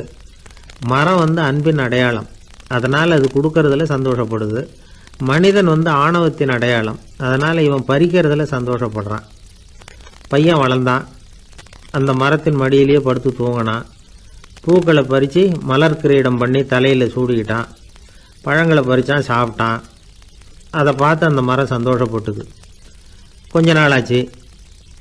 பையன் இன்னும் கொஞ்சம் பெரியவனானான். அந்த மரத்து மேலே ஏறி கிளையில் உட்காந்துக்கிட்டு ஊஞ்சல் ஆட ஆரம்பித்தான். அவனுக்கு சௌகரியத்தை கொடுக்கறதுல மரத்துக்கு ஆனந்தம், மரத்துக்கு அசௌகரியத்தை கொடுக்கறதுல அவனுக்கு ஆனந்தம். இது அன்புக்கும் ஆணவத்துக்கும் உள்ள வித்தியாசம். பையன் இன்னும் கொஞ்சம் வளர்ந்தான். அவனுக்கு கடமை, லட்சியம் எல்லாம் சேர்ந்தது. படித்து பரீட்சை எழுதி பாஸ் ஆக வேண்டியிருந்தது. அதனால் மரத்துக்கிட்ட வர்றதில்லை அவன். ஆனால் மரம் இவனுக்காக காத்துக்கிட்டு இருக்குது. இவன் உலக விஷயங்களில் மூழ்கிட்டான். தற்செயலாக ஒரு நாள் அந்த பக்கமாக போனான். மரம் அவனை பார்த்துது. மறந்துட்டியா என்ன, நான் உன்னை பார்க்கணும்னு ஆவலாக காத்துக்கிட்டு இருக்கேனே அப்படின்னுது. இவன் பார்த்தான். நீ என்ன வச்சிருக்கிற, நான் உங்ககிட்ட ஏன் வரணும், உங்ககிட்ட பணம் இருக்குதா சொல்லு, வர்றேன். ஏன்னா நான் இப்போ பணத்தை தான் தேடிக்கிட்டு இருக்கிறேன் அப்படின்னா. உனக்கு பணம் தானே வேணும், என்னுடைய பழங்களை பறிச்சிக்கோ, அதையெல்லாம் விற்பனை பண்ணு, பணம் கிடைக்கும் அப்படின்னு அந்த மரம். உடனே அவன் மரத்தில் ஏறினான். பழங்களை பறித்தான். பழுக்காத காய்களையும் சேர்த்து பறித்தான். தன்னோட கிளை கொம்புகள் உடஞ்சா கூட அதுக்காக அந்த மரம் கவலைப்படலை, சந்தோஷப்பட்டுது. இவன் பழங்களை பொறுக்கிட்டு அந்த மரத்துக்கு ஒரு நன்றி கூட சொல்லாமல் அவன் பாட்டுக்கு போட்டான். அதுக்கப்புறம் அந்த பக்கமே திரும்பலை. பணம் சம்பாதிக்கிறதுலேயே குறியாக இருந்தான். மரத்துக்கு மறுபடியும் வருத்தம், அவன் வரலையேன்னு. பல வருஷம் கழித்து அவன் வந்தான். வா மகனே, என்னை வந்து கட்டி பிடிச்சிக்கொண்டுது அந்த மரம். நான் என்ன இன்னமும் சின்ன பிள்ளையா உன்னை வந்து கட்டி பிடிச்சிக்கிறதுக்கு அப்படின்னா அவன். நான் இப்போ ஒரு வீடு கட்ட போகிறேன், அதுக்கு உன்னால் உதவ முடியுமா அப்படின்னா. என்னுடைய கிளைகளை வெட்டிக்கோ அப்படின்னுது மரம். கொஞ்ச நேரத்தில் மரத்தை அப்படியே மொட்டை அடிச்சுட்டான். மறுபடியும் கொஞ்ச காலம் கழிச்சு அந்த மனுஷன் வயசாகி ரொம்ப கிழவனாக போட்டான் அவன். அதுக்கப்புறம் வந்தான். நான் தூர தேசங்களுக்கு போய் பணம் சம்பாதிக்கணும்னு ஆசைப்பட்றேன். நான் பிரயாணம் பண்ணுறதுக்கு ஒரு படகு தேவை, அதுக்கு நீ உதவி செய்ய முடியுமான்னா. அது ஒன்றும் பெரிய பிரச்சனை இல்லை, என்னுடைய அடிமரத்தை வெட்டிக்கோன்னுது அந்த மரம். அவன் வெட்டினான், படகு செஞ்சான், போயிட்டான். இனிமேல் திரும்பி வருவானோ மாட்டானோ அது தெரியாது. ஆனால் இந்த அடிமரம் அவனுக்காக காத்துக்கிட்டு இருக்கும். ஏன்னா இது அன்பின் அடையாளம், அவன் ஆணவத்தின் அடையாளம். அன்பு வந்து கொடுக்கறதுக்கு தான் ஆசைப்படும், ஆணவம் வாங்கிறதுக்கு தான் ஆசைப்படும். இப்படி ஒரு கதையை ஒரு பெரியவர் சொல்லியிருக்கிறார். அதை வந்து நாம் சிந்தித்து பார்க்கணும். எல்லாமே நாற்காலிக்கு ஆசைப்படாதவர்கள் அப்படின்னு சொல்லிட முடியாது. ஏன்னா நிறைய பேர் நாற்காலிக்கு ஆசைப்படுறவங்கள நாம் பார்க்குறோம். உட்கார்றதுக்கு ஒரு நாற்காலி கிடைச்சிடாதா, அதோட ஒரு கால் உடஞ்சி முக்காலியாக இருந்தாலும் பரவாயில்ல, ஒரு மாதிரியாக அனுசரித்து உட்காந்துக்கலாம் அப்படின்னு அலையிறவங்க எத்தனை பேர்? இந்த காலத்தில் மட்டும்தான் அப்படின்னு இல்லை, அந்த காலத்துலேயும் இதே மாதிரி ஆசைகள் சபலங்கள் இருந்திருக்கும் போல இருக்குது. பரமசிவன் வந்து வசிஷ்டருக்கு ஒரு விசேஷமான ஆசனத்தை கொடுத்துருந்தாராம். சரி, அப்படி என்ன அதில் விசேஷம்னா, வசிஷ்டர் ஒரு குறிப்பிட்ட இடத்துக்கு போகணும்னு நினச்சி புறப்படுறாருன்னு வச்சுக்கோங்க. அவருக்கு முன்னாடியே இந்த ஆசனம் புறப்பட்டுரும். போய் ஒரு வசதியான இடமா பார்த்து இருந்துக்கும். வசிஷ்டர் போவார். அங்கே போனதும் எங்கே உட்காரலாம்ங்கிற இட பிரச்சனையெல்லாம் அவருக்கு ஏற்படுறதில்ல. அதுதான் இவருடைய இருக்கை வந்து அங்கே முன்னாடியே போய் காத்துக்கிட்டு இருக்குதே. நேராக போவார், அதில் உட்காந்துக்குவார். மற்ற முனிவர்கள்லாம் இதை பார்த்தாங்க. அவங்களுக்கு பொறாமையாக இருந்துதான். எல்லாரும் ஒரு இடத்துல கூடி இதை பற்றி பேசியிருக்கிறாங்க. என்ன இது, நாமளும் அவரை மாதிரி தானே இருக்கிறோம், இருந்தாலும் நமக்கும் அது மாதிரி ஒரு ஆசனம் கிடைக்கலையே அப்படின்னு யோசனை பண்ணியிருக்காங்க.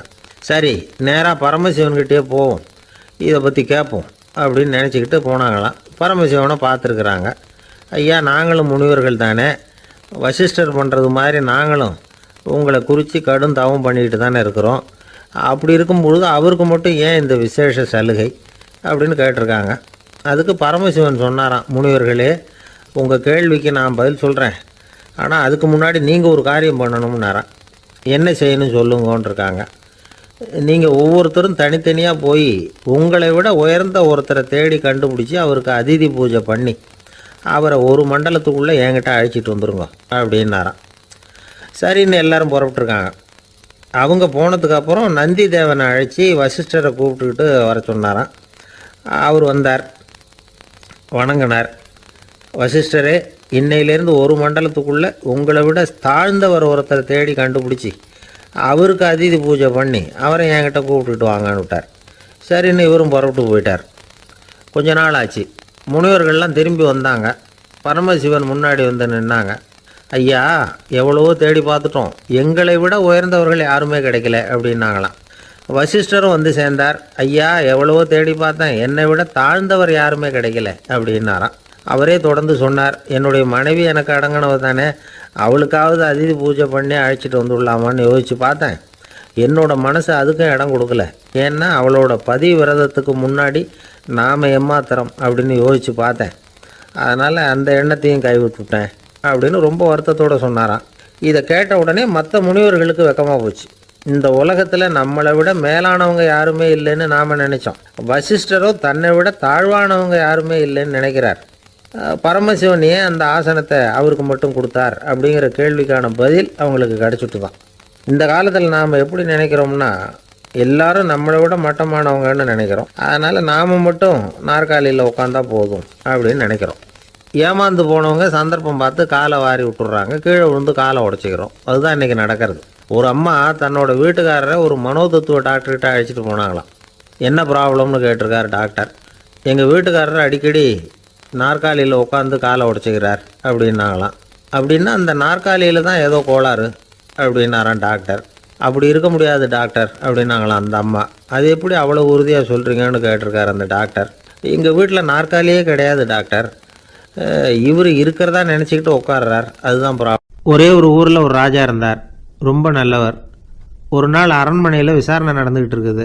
அதில் ஒரு வழக்கு. ஒரு விவசாயி வந்து புகார் கொடுக்குறார்.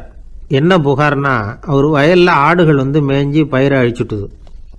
நிறைய உழைச்சி செலவு பண்ணி பயிரை உண்டாக்கி வச்சுருந்தேன், எல்லாம் போயிட்டுது. இனிமேல் நான் என்ன செய்யறது, நீங்கள் தான் சரியான தீர்ப்பு வழங்கணும் அப்படின்னார் அந்த விவசாயி.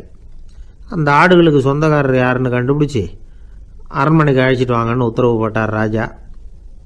சேவகர்கள் போனாங்க, ஆளை கண்டுபிடிச்சாங்க, கூப்பிட்டுக்கிட்டு அரண்மனைக்கு வந்துட்டாங்க. ராஜா விசாரணை பண்ணார். அப்புறம் விசாரித்து முடிச்சுவிட்டு தீர்ப்பு வழங்கினார். இந்த விவசாயி அடைந்திருக்கிற இழப்புக்கு ஈடாக உன்னுடைய ஆடுகளை அவங்ககிட்ட கொடுத்துட வேண்டியது அப்படின்னு சொல்லிவிட்டார். உன்கிட்ட இருக்கிற ஆடு பூரா அவன்கிட்ட கொடுத்துரு, அந்த ஆட்டுனால் ஏற்பட்ட இழப்பு சரியாக போகட்டும் அப்படின்னு தீர்ப்பு வழங்கிட்டார். அந்த மன்னருடைய மகன் இதை பார்த்துக்கிட்டே உட்காந்துருந்தான். இந்த தீர்ப்பை இன்னும் கூட சிறப்பாக வழங்கலாமே அப்படின்னு நினச்சான். அப்பாக்கிட்ட சொன்னான். உடனே அந்த அரசர், சரி நீயே இதுக்கு சரியான தீர்ப்பு சொல்லு அப்படின்னார். அந்த இளவரசன் தீர்ப்பு சொல்கிறான். அவன் சொன்ன தீர்ப்பு என்னன்னா, உங்ககிட்ட இருக்கிற ஆடுகள் எல்லாத்தையும் ஒரு வருஷ காலத்துக்கு அந்த விவசாயிகிட்ட ஒப்படைச்சிட வேண்டியது. அந்த ஒரு வருஷத்துக்குள்ள அந்த ஆடுகள் போடுற குட்டிகள், பால், எரு எல்லாம் விவசாயி எடுத்துக்க வேண்டியது. ஒரு வருஷத்துக்கு அப்புறம் உங்களுடைய ஆடுகளை நீங்களே திருப்பி வாங்கிக்க வேண்டியது. இதுதான் இளவரசன் சொன்ன தீர்ப்பு. இது சரியான தீர்ப்பு தான். இனிமேல் என்னுடைய அரச பொறுப்புகளை இளவரசர் வசம் ஒப்படைக்கிறேன் அப்படின்னு சொல்லி ஒப்படைச்சுட்டாராம். அதாவது தாவூத் நபி, சுலைமான் நபி இவர்களுடைய சரித்திரத்தில் இந்த சம்பவம் காணப்படுறதாக ஒரு நண்பர் சொன்னார். ஒரு தண்டனையை பெறுகிறவன் அதுக்கு பிறகு சமூகத்தில் நல்ல விதமாக வாழறதுக்கு வாய்ப்பு இருக்கிறது மாதிரி அமையணும் தீர்ப்பு. அதுக்கு இது ஒரு உதாரணம். சில தீர்ப்புகள் எப்படி அமைஞ்சு விடுதுன்னா, ஒரு தண்டனையை அனுபவித்து முடித்தவன் அதுக்கப்புறம் அவன் இந்த சமூகத்தில் நல்லவனாக வாழறதுக்கு நினச்சா கூட அதுக்கு தகுதி இல்லாதவன் அப்படிங்கிற அளவுக்கு சூழ்நிலை அமைஞ்சிருது. இது சிந்திக்க வேண்டிய ஒரு செய்தி. இன்னொரு ஊரில் ஒரு ராஜா இருந்தார். அவர் ஒரு நாள் ஒரு போட்டி வச்சார். என்ன போட்டின்னா, அரண்மனை வாசலில் ஒரு பெரிய நீச்சல் குளம், அதில் நிறைய விஷப்பாம்புகள். எந்த இளைஞன் துணிச்சலாக அதில் நீச்சல் குளத்தில் குதித்து நீந்தி கரையேறி வர்றானோ அவனுக்கு 100 ஏக்கர் நிலம் பரிசாக வழங்கப்படும். அது வேணாம்னா 1000 ஆடுகள் பரிசாக வழங்கப்படும். அதுவும் வேணான்னா என்னுடைய மகளை வந்து கல்யாணம் பண்ணிக்கலாம். இதுதான் மன்னருடைய அறிவிப்பு. பரிசுலாம் நல்லா தான் இருக்குது, இருந்தாலும் பாம்புகள் உள்ள குளம்ங்கிறது நல்லா இல்லையே. அதனால் யாரும் அதில் குதித்து நீஞ்சறதுக்கு முன் வரல. இருந்தாலும் திடீர்னு ஒரு இளைஞன் அந்த நீச்சல் குளத்தில் குதித்தான், நீந்தினா ஒரு வழியாக கரையேறி வந்துட்டான். மன்னருக்கு ரொம்ப மகிழ்ச்சி. நீ தான் தைரியமான இளைஞன், வா இப்படின்னு கூப்பிட்டார். கிட்ட வந்தான். அந்த இளைஞன் தண்ணீர் சொட்ட சொட்ட வந்து நிற்கிறான். சரி, உனக்கு 100 ஏக்கர் நிலம் வேணுமான்னு கேட்குறார். வேண்டாங்கிறான். சரி, அப்படின்னா 1000 ஆடுகள் வேணுமான்னு கேட்குறார். அதுவும் வேணாங்கிறான். ஓ, அப்படின்னா என் பொண்ணை கல்யாணம் பண்ணிக்கிறியா அப்படின்னு கேட்குறாரு. அதுவும் வேணாங்கிறான். ராஜாவுக்கு ஒன்றும் புரியல. அப்படின்னா உனக்கு என்ன தான் வேணும் அப்படிங்கிறார். என்னை பிடிச்சி இந்த குளத்தில் தள்ளி விட்டவன் யாருங்கிறது எனக்கு தெரியணும் அப்படின்னா. 1944 வருஷத்துல ஒரு நாள் மொரார்ஜி தேசாய் எரவாடா சிறையில் இருந்தார். காவல்துறை உயர் அதிகாரி ஒருத்தர் வரார். மொரார்ஜி தேசாய சிறை அதிகாரி அலுவலகத்துக்கு அழைச்சிட்டு போறார். சிறை அதிகாரி ஒரு தகவலை சொல்றார். உங்க நண்பர் மங்கள்தாஸ் பக்வாசா அப்படிங்கிறவர் நாசிக் சிறையில அடைக்கப்பட்டிருந்தார். அவருக்கு உடல் நலம் ரொம்ப பாதிக்கப்பட்டதுனால அவரை சிறையிலிருந்து பம்பாயில உள்ள ஹரிகிருஷ்ணன் தாஸ் மருத்துவமனைக்கு கொண்டுகிட்டு போயிருக்கிறாங்க. அவரு உங்களை பார்க்கணும்னு ரொம்ப ஆவலோட இருக்கிறார்.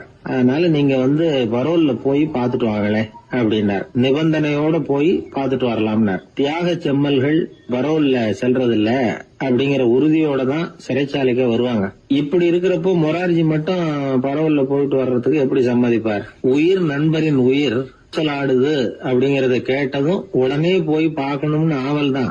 இருந்தாலும் வரன்முறையை மீறி போய் பாக்குறதுன்னா அது தேச பக்தியையே அவமானப்படுத்துறது மாதிரி ஆகும் அப்படிங்கறத அவர் உணர்ந்தார். அதனால நான் வந்து பரோல்ல போகிறதுக்கு நான் தயாரா இல்லை அப்படின்னு சொல்லிவிட்டாராம்.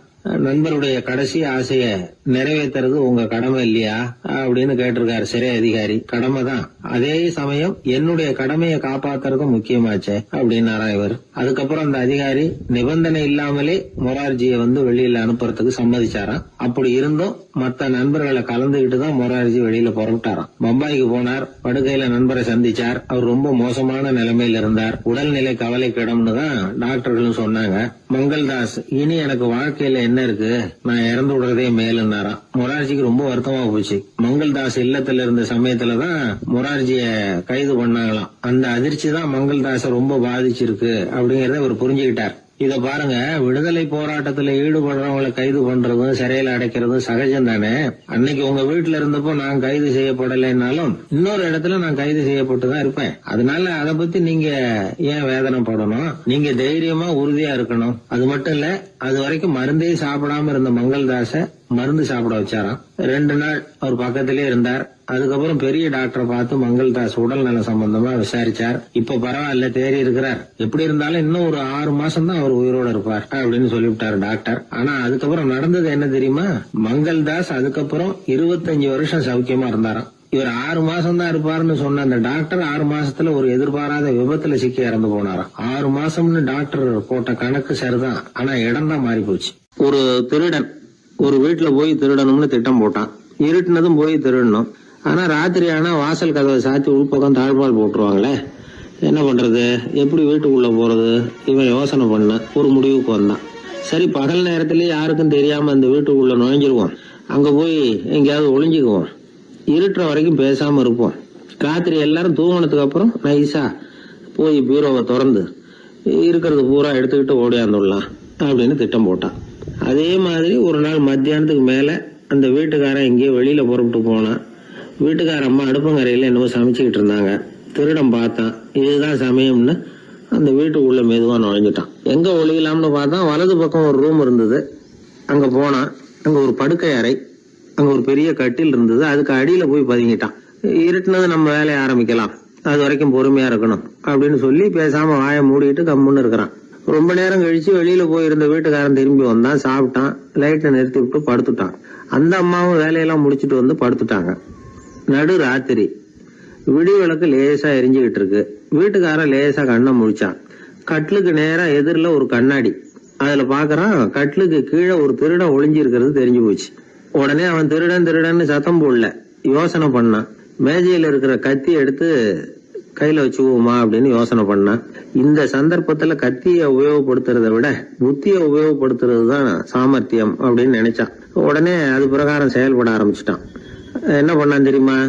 எதையும் வெளியில காட்டிக்காம ரொம்ப சர்வசாதாரணமா தன்னுடைய மனைவி கிட்ட பேச ஆரம்பிச்சான். மனைவியும் புத்திசாலி, அதனால அவங்களுக்கு தெரியும்.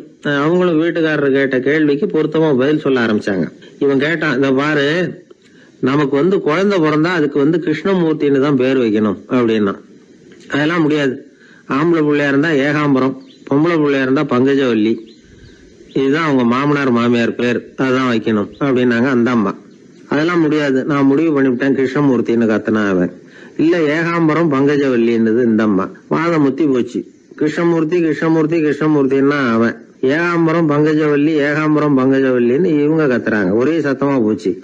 இத கேட்டதும் பக்கத்து வீட்டுல இருந்தவங்க, எழுத்த வீட்டுல இருந்தவங்க எல்லாம் எழுந்திரிச்சு ஓடி வந்து இவங்க வீட்டு கதவை தட்ட ஆரம்பிச்சுட்டாங்க. தட தடன்னு. இவன் சாவகாசமா எழுந்திரிச்சு போய் கதவை திறந்தான்.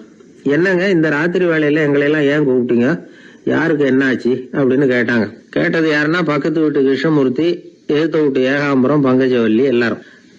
அடடே, உங்களை கூப்பிடலீங்க, குழந்தைக்கு பேர் வைக்கிறது சம்பந்தமா எங்களுக்குள்ள சண்டை வந்துட்டுது, அதுதான் விஷயம். வேணும்னா இதை கட்டிலுக்கு அடியில ஒளிஞ்சிட்டு இருக்கிறானே ஒருத்தன், அவனை கூட கேட்டு பாருங்க, அவன் தான் இதுக்கு சாட்சி அப்படிங்கிறான் அந்த ஆளு. உடனே எல்லாரும் விஷயத்த புரிஞ்சுக்கிட்டு திருடனை பிடிச்சி போலீஸ்ல ஒப்படைச்சிட்டாங்களாம். நெருக்கடியான நேரங்கள்ல பதறாம புத்திசாலித்தனமா செயல்படணுங்கிறத தெரிஞ்சுக்கிறதுக்காக இந்த கதை.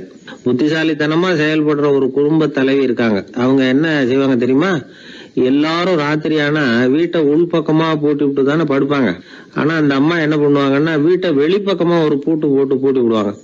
எழுத்த வீட்டுக்காரங்க கிட்ட சொல்லி தினமும் இப்படி பூட்டி விட சொல்றது பழக்கம். ஏங்க அப்படி செய்யறீங்க, திருடன் சுலபமா உள்ளே வந்துடக்கூடாதுங்கிறதுக்காகவா அப்படின்னு கேட்டாங்க. இல்லைங்க, சுலபமா வெளியில போயிடக்கூடாதுங்கிறதுக்காக அப்படின்னாங்க. என்னங்க சொல்றீங்க அப்படின்னு கேட்டாங்க. ஆமாங்க, இவருக்கு அந்த பழக்கம் உண்டு அப்படின்னு தன்னுடைய வீட்டுக்காரரை காட்டினாங்க. பக்கத்து வீடுகள் பத்திரமா இருக்கணுங்கிறதுக்காக தன்னுடைய வீட்டை பூட்டு வைக்கிறது ஒரு பெரிய விஷயம் தானே. ஒரு வயதான குரு சாய்வு நாற்காலியில உட்கார்ந்திருந்தார். ஒரு ஆள் அவரை தேடிட்டு வந்தான். வந்து அவர் முன்னாடி நின்னான். ஐயா, நான் உங்களுக்கு சீடனா ஆயிடலாம்னு நினைக்கிறேன் அப்படின்னா.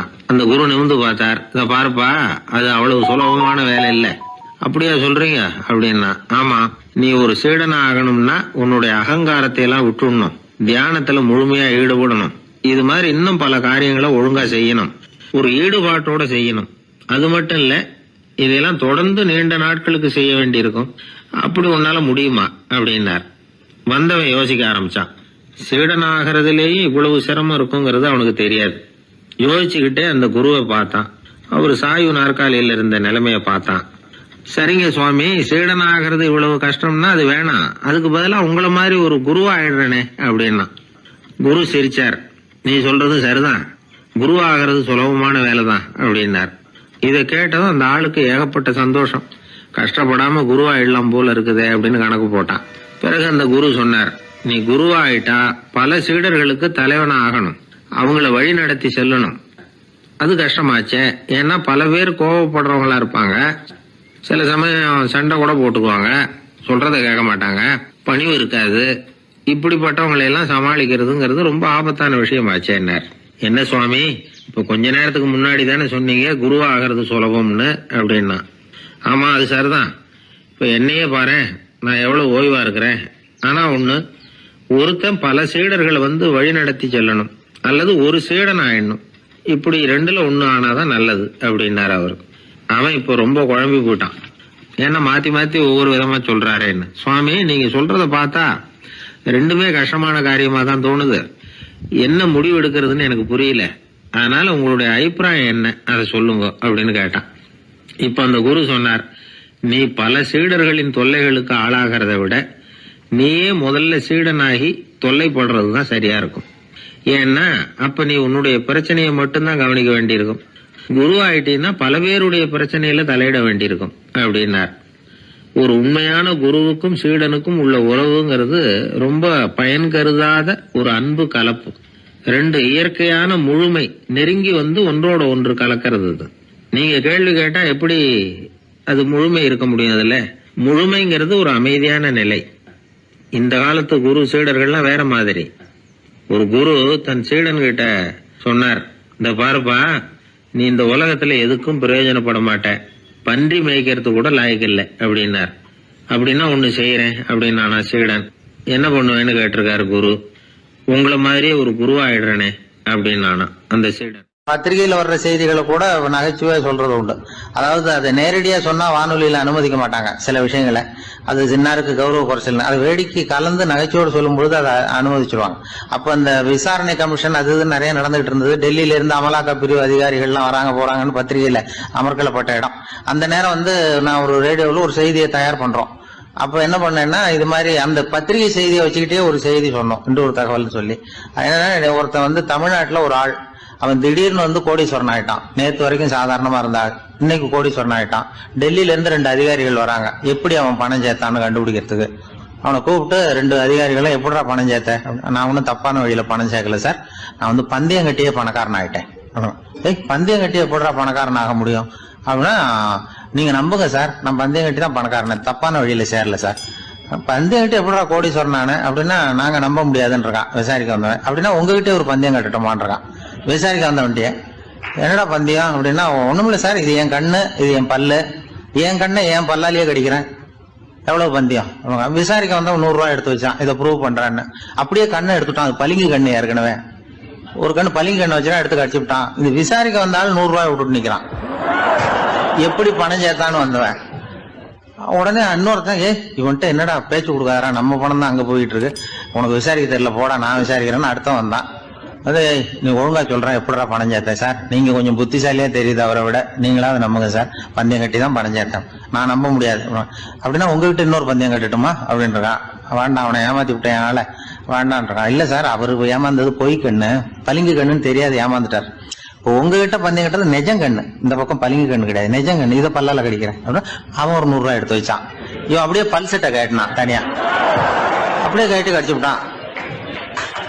அதையும் விட்டுட்டான். இவன் உடனே 2 பேரும், இவன்கிட்ட பேச பேச நம்ம பணம் தான் அவன்கிட்ட போயிட்டு இருக்கு, இவன் எப்படி பணம் சேர்த்தான்னு கண்டுபிடிக்கிறதுக்கு டெல்லியில இருந்து வந்திருக்கோம், மேற்கொண்டு பேசாத, பேச பேச பந்தயம் கட்டுவான்.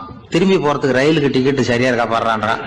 அவன் கரெக்டா எண்ணி பார்த்து கரெக்டா இருக்கப்பா, மேற்கொண்டு பேசாத, அவன்கிட்ட நம்ம போயிடுவோம், போய் நம்ம அதிகாரிகிட்ட சொல்லிடுவோம்னு சொல்லி, போயிட்டு வரேன் சார் அப்படின்னு சொல்லிட்டு மரியாதை போயிட்டாங்க.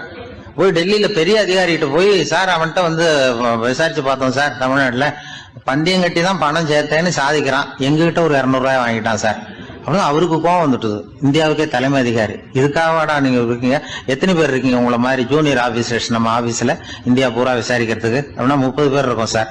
30 பேருக்கு அனுபவம் பத்தாது, நான் இந்தியாவுக்கே தலைமை அதிகாரி, அனுபவம் ஜாஸ்தி, உங்களுக்கு ட்ரைனிங் கொடுக்கணும் எப்படி ஒருத்தரை விசாரிக்கிறதுன்னு. 30 பேரும் ஒரு ரூம்ல வந்து உட்காருங்க, ஒரு ஆள் போய் அந்த ஆள் தமிழ்நாட்டுல இருந்து நீங்க கூப்பிட்டுட்டு வா, வர்ற வரைக்கும் அவன்கிட்ட பேசாதீங்க, பந்தயம் கட்டுவான், மெதுவா கொண்டு வந்து நிறுத்து அப்படின்னா ஒரு ஆள் வந்து ஸ்பெஷலா கூப்பிட்டு போட்டான். இது மாதிரி மேடையில நிறுத்திவிட்டு ஒரு தலைமை அதிகாரி 30 ஜூனியர் அதிகாரிகள் அவங்களுக்கு பயிற்சி கொடுக்குறார். இவனை பார்த்து, ஏய் ஒழுங்கா சொல்லு, எப்படி பணம் சேர்த்த, நான் இந்தியாவுக்கே தலைமை அதிகாரி, என்கிட்ட உண்மையை ஒத்துக்கிட்டீங்கன்னா உன்னை அப்ரூவர் ஆக்கிடுவேன் அல்லது தண்டனையை குறைப்பேன், அந்த அதிகாரம்லாம் என்கிட்ட உண்டு, ஒழுங்கா சொல்லு அப்படிங்கிறார். அவர், சார் நீங்க இந்தியாவுக்கே தலைமை அதிகாரி, அனுபவம் ஜாஸ்தி, நீங்களாவது நம்புங்க சார், நான் பந்தயம் கட்டி தான் பணம் சேர்த்தேங்கிறான்.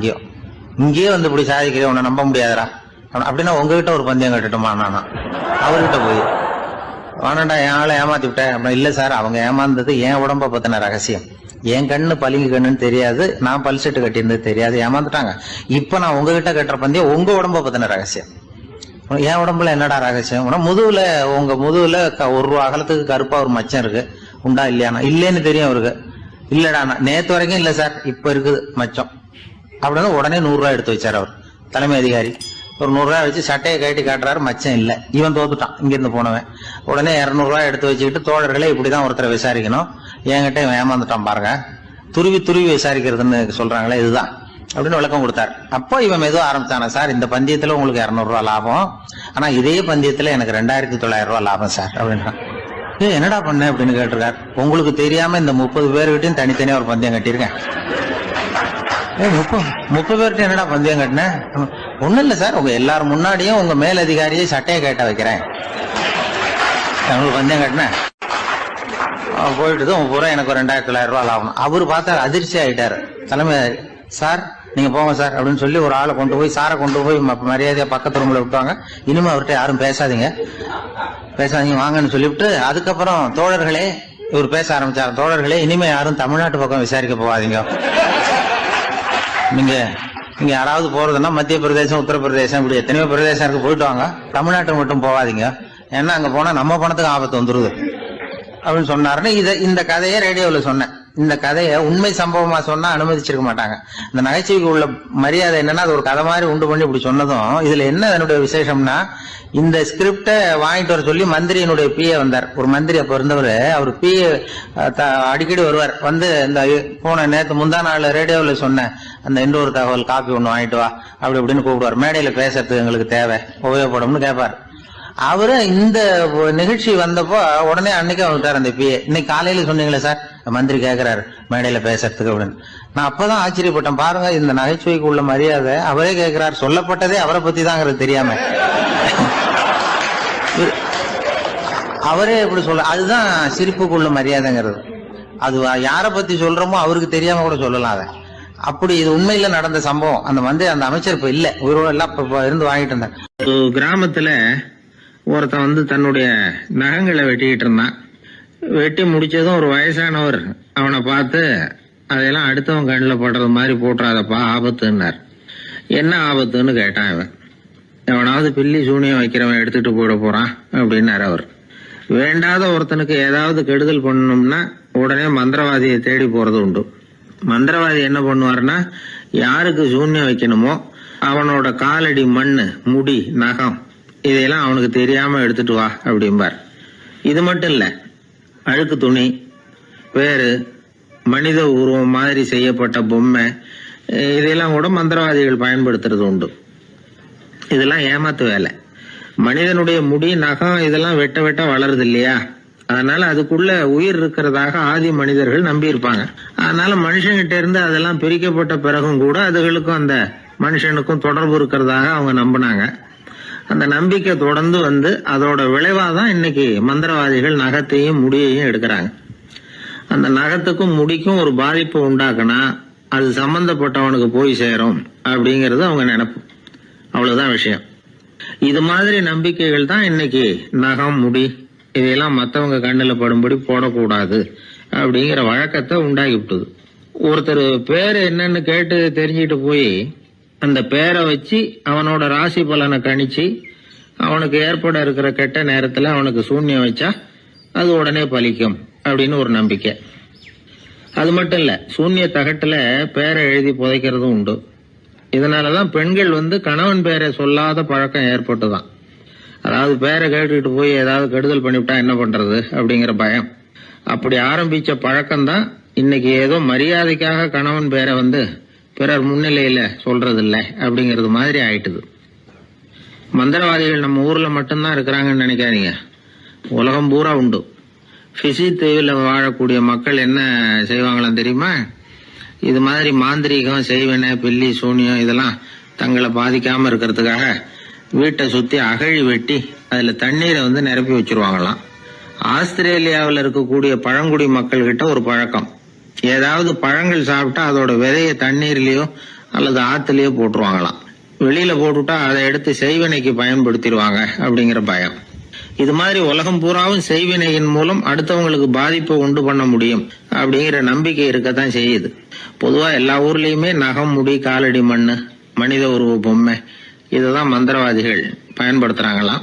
இந்த பில்லி, சூனியம், செய்வினை இதுல இருக்கிற உண்மை என்ன தெரியுமா?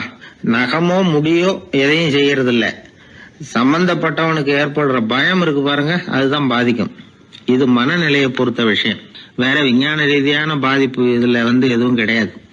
நம்ம ஊர்ல ஏற்பட்ட பகுத்தறிவு சிந்தனைகள், மூட நம்பிக்கைகளை எவ்வளவோ குறைச்சிருக்குது. இருந்தாலும் ஏமாந்து போறவங்க இன்னமும் இருந்துகிட்டு தான் இருக்கிறாங்க. இந்த காலத்துல சின்ன குழந்தைகளை கூட ஏமாத்துறது கஷ்டம். ஒரு குழந்தை கேட்டுதான், ஏன்பா பிரார்த்தனை பண்ணுனா நமக்கு எல்லாம் கிடைக்குமா அப்படின்னு தான்.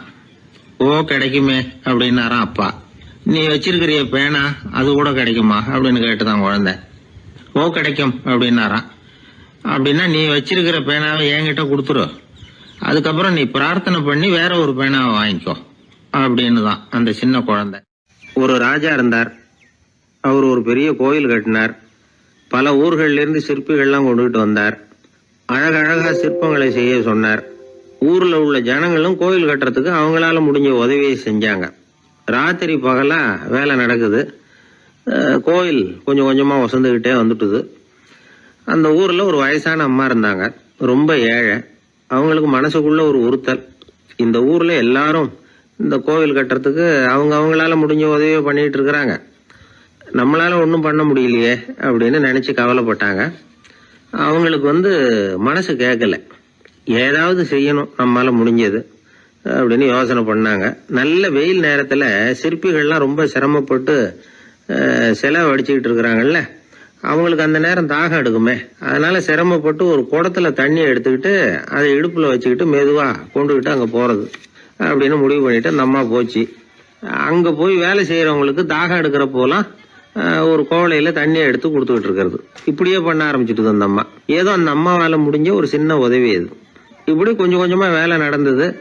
கோபுரம் வசந்தது, எல்லா வேலையும் முடிஞ்சது. இனிமே கடைசியா கற்ப கிரகத்தின் மேல விமானம் அமைக்க வேண்டியதுதான் பாக்கி.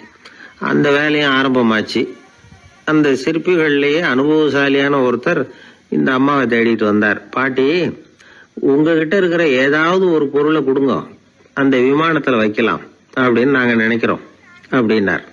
இந்த அம்மாவுக்கு ஒன்றும் புரியல. ஏதாவது இருந்தாவில கொடுக்கலாம், எதுவும் இல்லையே, என்ன பண்றது யோசனை பண்ணாங்க. இத பாருப்பா, என்கிட்ட என்ன இருக்கு, இந்த வாசப்படியில கிடக்குது, இந்த கல்லு தான் இருக்குது, வேணும்னா இத எடுத்துட்டு போங்க அப்படின்னாங்க. உடனே அந்த கல்லை பேத்து எடுத்துட்டு போயிட்டாங்க அவங்க. அங்க போய் பார்த்தா என்ன ஆச்சரியம், அந்த விமானத்து உச்சியில கலசங்களை அமைக்கிறதுக்கான பிரம்ம எந்திரத்தை மூடுற கருங்கல் ஒண்ணு தேவையா இருந்தது. இவங்க எடுத்துட்டு போன கல்லு அதுக்கு ரொம்ப பொருத்தமா அமைஞ்சு போச்சு. ஏதோ அதுக்காகவே அளவெடுத்து செஞ்சது மாதிரி அமைஞ்சுட்டுது. அந்த கல்லையே அங்க அப்படியே பதிச்சுட்டாங்க. ஒரு வழியா கோவிலை கட்டி முடிச்சாங்க. அடுத்தது கும்பாபிஷேகம், அதுவும் ரொம்ப சிறப்பா கோலாகலமா நடந்து முடிஞ்சது. இவ்வளவையும் பார்த்த அந்த ராஜாவுக்கு மனசுக்குள்ள ரொம்ப பெருமையா இருந்தது. இவ்வளவு பெருசா இந்த கோவில் உருவாகிறதுக்கும் இவ்வளவு சிறப்பா இந்த விழா நடக்கிறதுக்கும் நாம தானே காரணம் அப்படின்னு மனசுக்குள்ள நினைச்சுக்கிட்டார். இப்படி நினைச்சுக்கிட்டே அன்னைக்கு ராத்திரி அரண்மனையில படுத்து தூங்கினார். உடனே ஒரு கனவு. ஆண்டவனே அந்த ராஜாவோட கனவுல வந்தார்.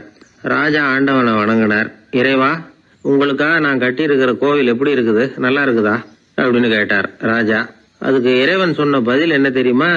நீ கட்டின கோவில்ல அந்த கிழவியோட நிழல்ல நான் சுகமா இருக்கிறேன் அப்படின்னாராம். இப்படி சொல்லிவிட்டு கடவுள் மறைஞ்சுட்டார். கனவு கலைஞ்சுது. ராஜா விசாரிச்சார், யார் அந்த கிழவி அப்படின்னு. எல்லாரும் விவரத்தை சொன்னாங்க. அப்பதான் ராஜா நினைச்சு பார்த்தார், இந்த கோவிலை நானே கட்டினதாக ரொம்ப பெருமைப்பட்டுக்கிட்டேன். ஆனா அந்த வயசான அம்மா வீட்டு வாசல்ல கிடந்த கல்லு அது இறைவனுக்கு சுகமான நிழல் கொடுக்கறதாக சொல்றாரு அப்படிங்கறத எண்ணி பார்த்தார். நான்கிற எண்ணம் நழுவி போயிட்டுதான். கோபுரம் எவ்வளவு பெருசுங்கிறது முக்கியம் இல்ல, குணம் எவ்வளவு பெருசுங்கிறது தான் முக்கியம்.